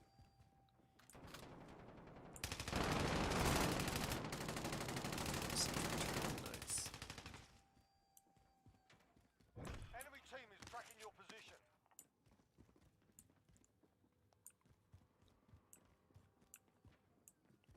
Okay, I'm putting my headset back on again, babe. Okay, but babe, I am gonna after I play 2 more games, I am gonna come upstairs. Okay, because you're right. Down. Well done. Yeah, you gonna leave them downstairs? I'm gonna leave it here because I didn't know. You want me to take No, take them upstairs and leave them by the bed, and let's go through them together. I'd like to see those pictures. Yeah, you're so pretty. I love seeing like lots of pictures of. Your mom is the prettiest lady on the planet. No, not all of them. Mm-mm. Well, one of them is a picture of your mom when she was pregnant with Quincy. I remember that. I remember when your mom was pregnant with Quincy. I never saw you. You know, I never saw you pregnant. I saw aftermath, like when you would have the kids. You know, because back then we were friends, and I would only see you once every year or two. Keep your eyes open. I did not. Let me think. But I did come by that time when Coco was just standing in the living room staring at me, and Taylor was a baby, and you told me you just had a baby, and Coco would just stare. She was in the living room. She was just staring. Like, who is it? Yeah.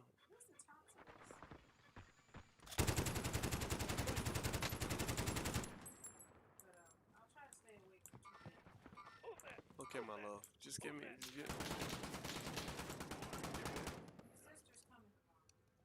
Is she? Tangi's coming tomorrow? Drop inbound. What? Wait, tomorrow in the morning? Wait, I thought the Trump party was Sunday. Gas is inbound. Marking new safe zone. Oh. You're safe. We lost the enemy trackers.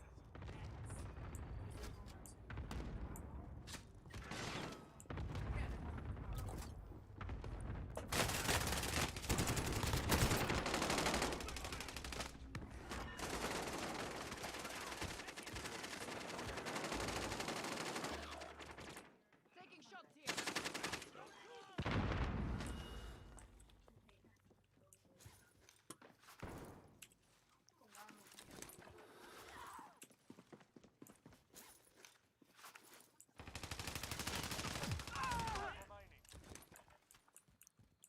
Enemy soldier incoming.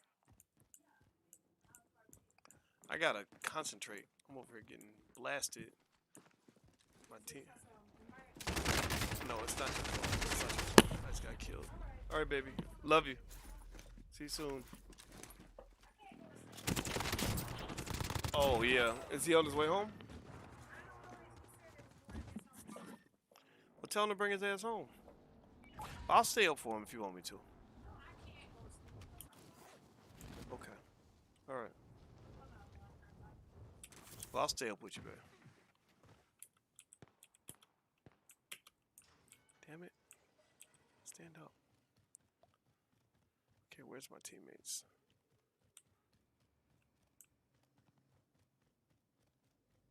Put this on. I'm hit. I'm hit. Sorry, guys. I realize I gotta concentrate. Okay, where are my teammates? Clock's ticking. Okay. Get to the target. You're losing ground.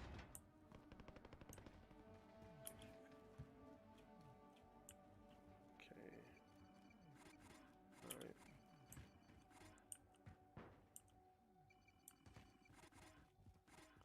Alright, guys. Found some cash here. Where we at? Where we at? Where we at? We're in the safe zone. Watch for enemies. Found some cash here. Moving up. Okay. Teammates are. Okay, there they are. Alright. Cool.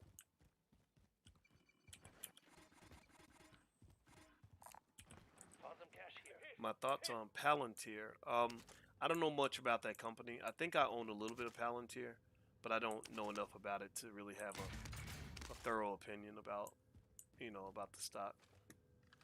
But I think I own it, so if that means anything.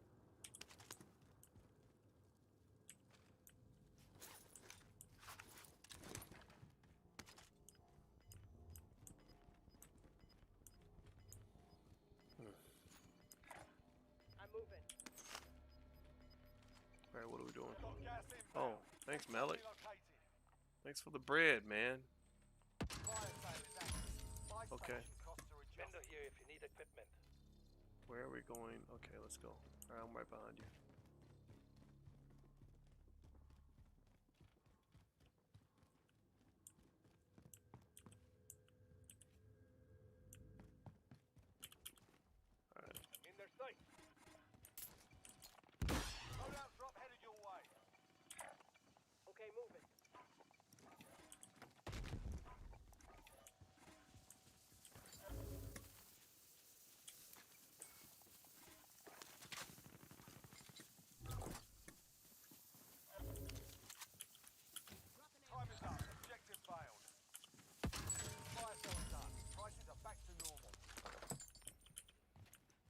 really need a heartbeat sensor in my loadout. Data company. Okay, Call of Duty and listening to Mink Slide. Nice. Mink Slide? Is that Tariq Nasheed song? I didn't know he had that kind of talent on him. Gas is inbound. What do you think about all the aluminum mining going on in Jamaica? I think that Jamaica is like a lot of black and African or Caribbean and African countries where the Chinese presence is pretty powerful. Get to safety. They built this big highway there, the Chinese did, that takes you all the way from Kingston up to the north part of the country.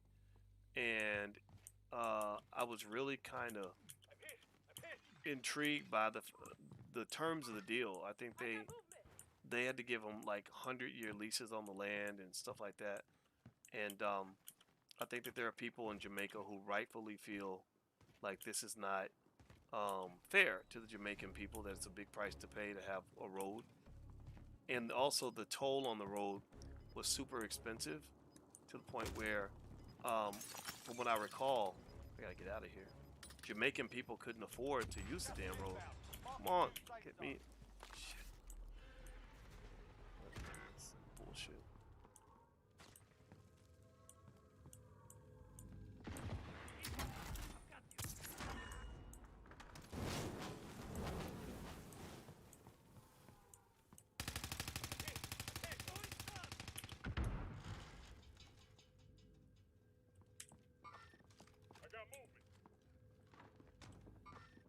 I got movement. Oh yeah, they went here. Guns up. Claymore set. Moving up. Okay. Enemy UAV overhead. To the left. Keep the pressure on. Taking fire.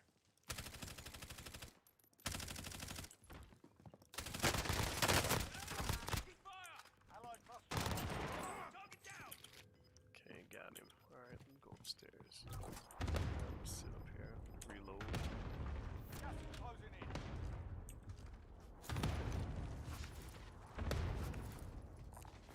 Found somebody. Don't track to the safe zone. No time to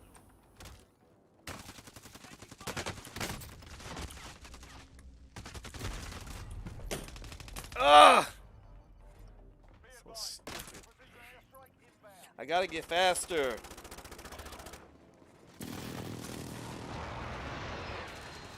Dr. Boyce, oh, you're driving on the right side of the road in Jamaica. Yeah, I agree.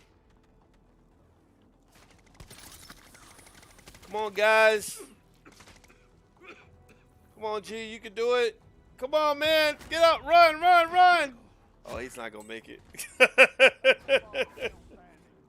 All right, one more game, one more game. Yes, the ordinary Jamaicans can't afford to drive on the toll roads. Yeah, yeah. Ingrid, are you from Jamaica? Ingrid?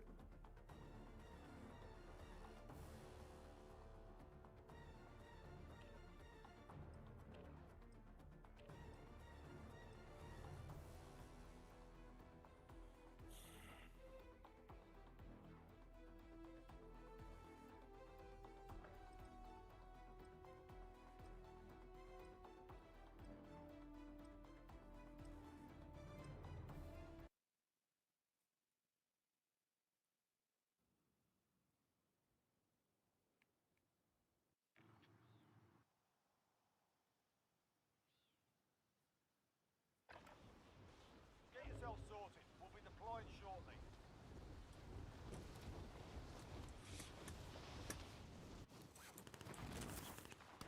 Enemy dropping into the AO.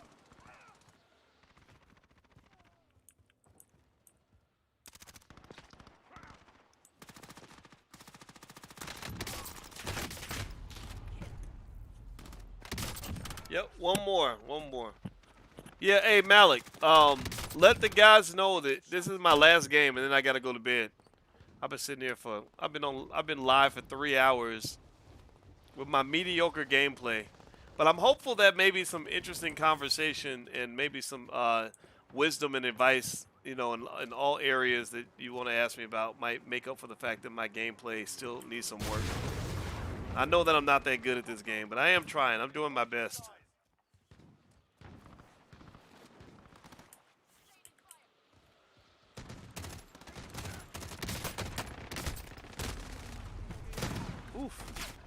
I was way behind for some reason. Ignore the last comment. Okay. Game audio is louder than you. Is it? Okay. Let me try to. I don't know how to turn that down. I wish I could turn it down. I'll try to get my son to work on that because he set up the whole computer system.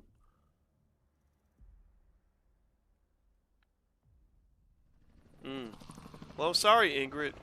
You know, let me just say this. My kids in my house are half Jamaican, and I have a lot of respect for Jamaican culture. You know, I feel like Jamaicans are.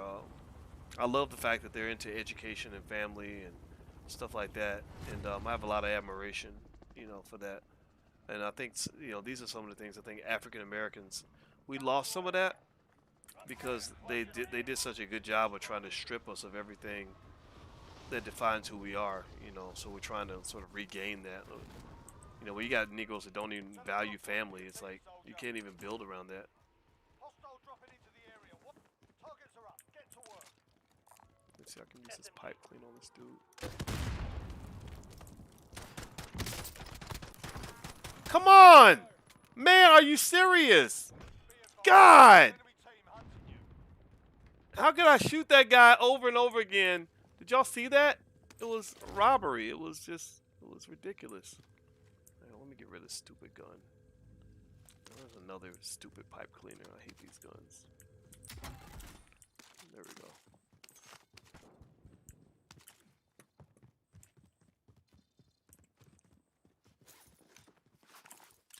Assault rifle. Oh crap. Ooh, I'm getting shot at. Ah, come on. Ah, thought I could get inside.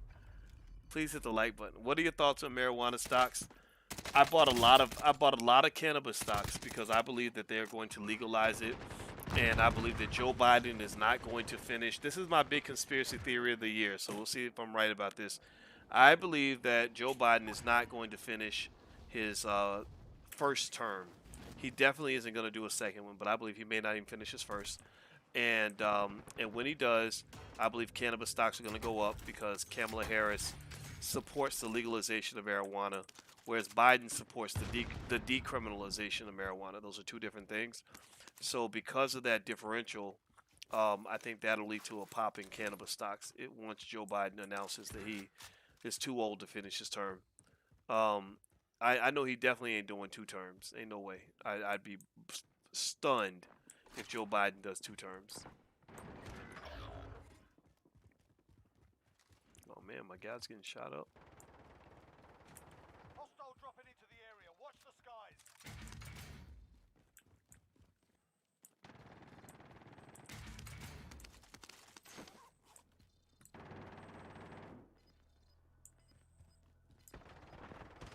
Enemy precision airstrike. Take cover.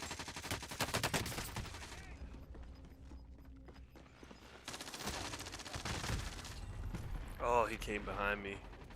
Okay, what did he do? How did he get me? How did he get me? Oh, okay, so that was a guy I didn't see. But remember, Jamaica ain't black, Dr. Boyce. Or you saying so to make Ingrid feel good? I mean, there's a lot of African roots there, right? It's not African American. It's not foundational Black American, but it's black. Oh God, crap! It's a certain kind of black. But what you got to watch out for, though, is that there are a lot of people who don't like African Americans, and they try to, they try to replace African Americans with more acceptable black people, right? That's why, you know, with Kamala Harris, I don't see Kamala Harris as being black the way we're black. You know, her father was a Jamaican professor, but you know, her mother was an Indian. You know, but Kamala Harris does not identify with the challenges, plight, and struggle of African American people. You know, and that's why I have very little, you know, connection to the lady. I don't necessarily dislike her, but I don't look at her as any kind of hero or somebody that's going to solve any meaningful problems. I mean, you know, she's kind of another member of the boule, you know, the bougie Negroes that sell black people out. Like that's kind of that's the legacy she's continuing. Okay, where'd that guy go? Where'd he go? Where'd he go?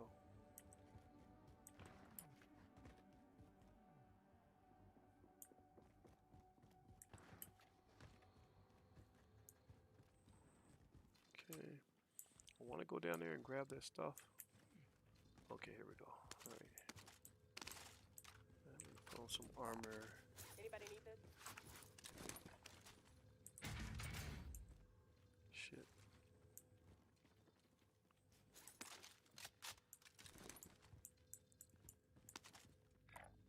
Eyes on the device. Does anyone need this?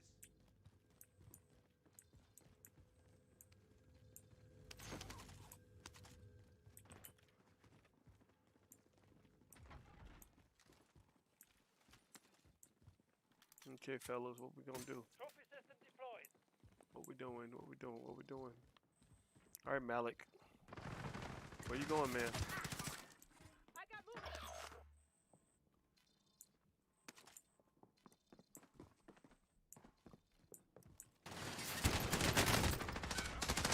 What?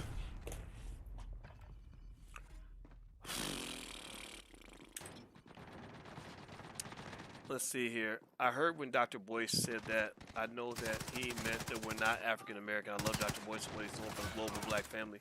Yeah, I don't really get caught up in think that black people in London or whatever. You know, just kind of think about that, man. Like, there's other things you should be fighting besides other black people. So I'm just not big on any of that. All right, so I think they booted me out because they knew that I had to go.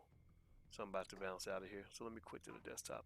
All right, guys. Well, have a good night. It was real. Thank you all for hanging out. It was fun, and I hope that this was fruitful for you. I'm gonna do this periodically, and I love you guys, and I appreciate all of you.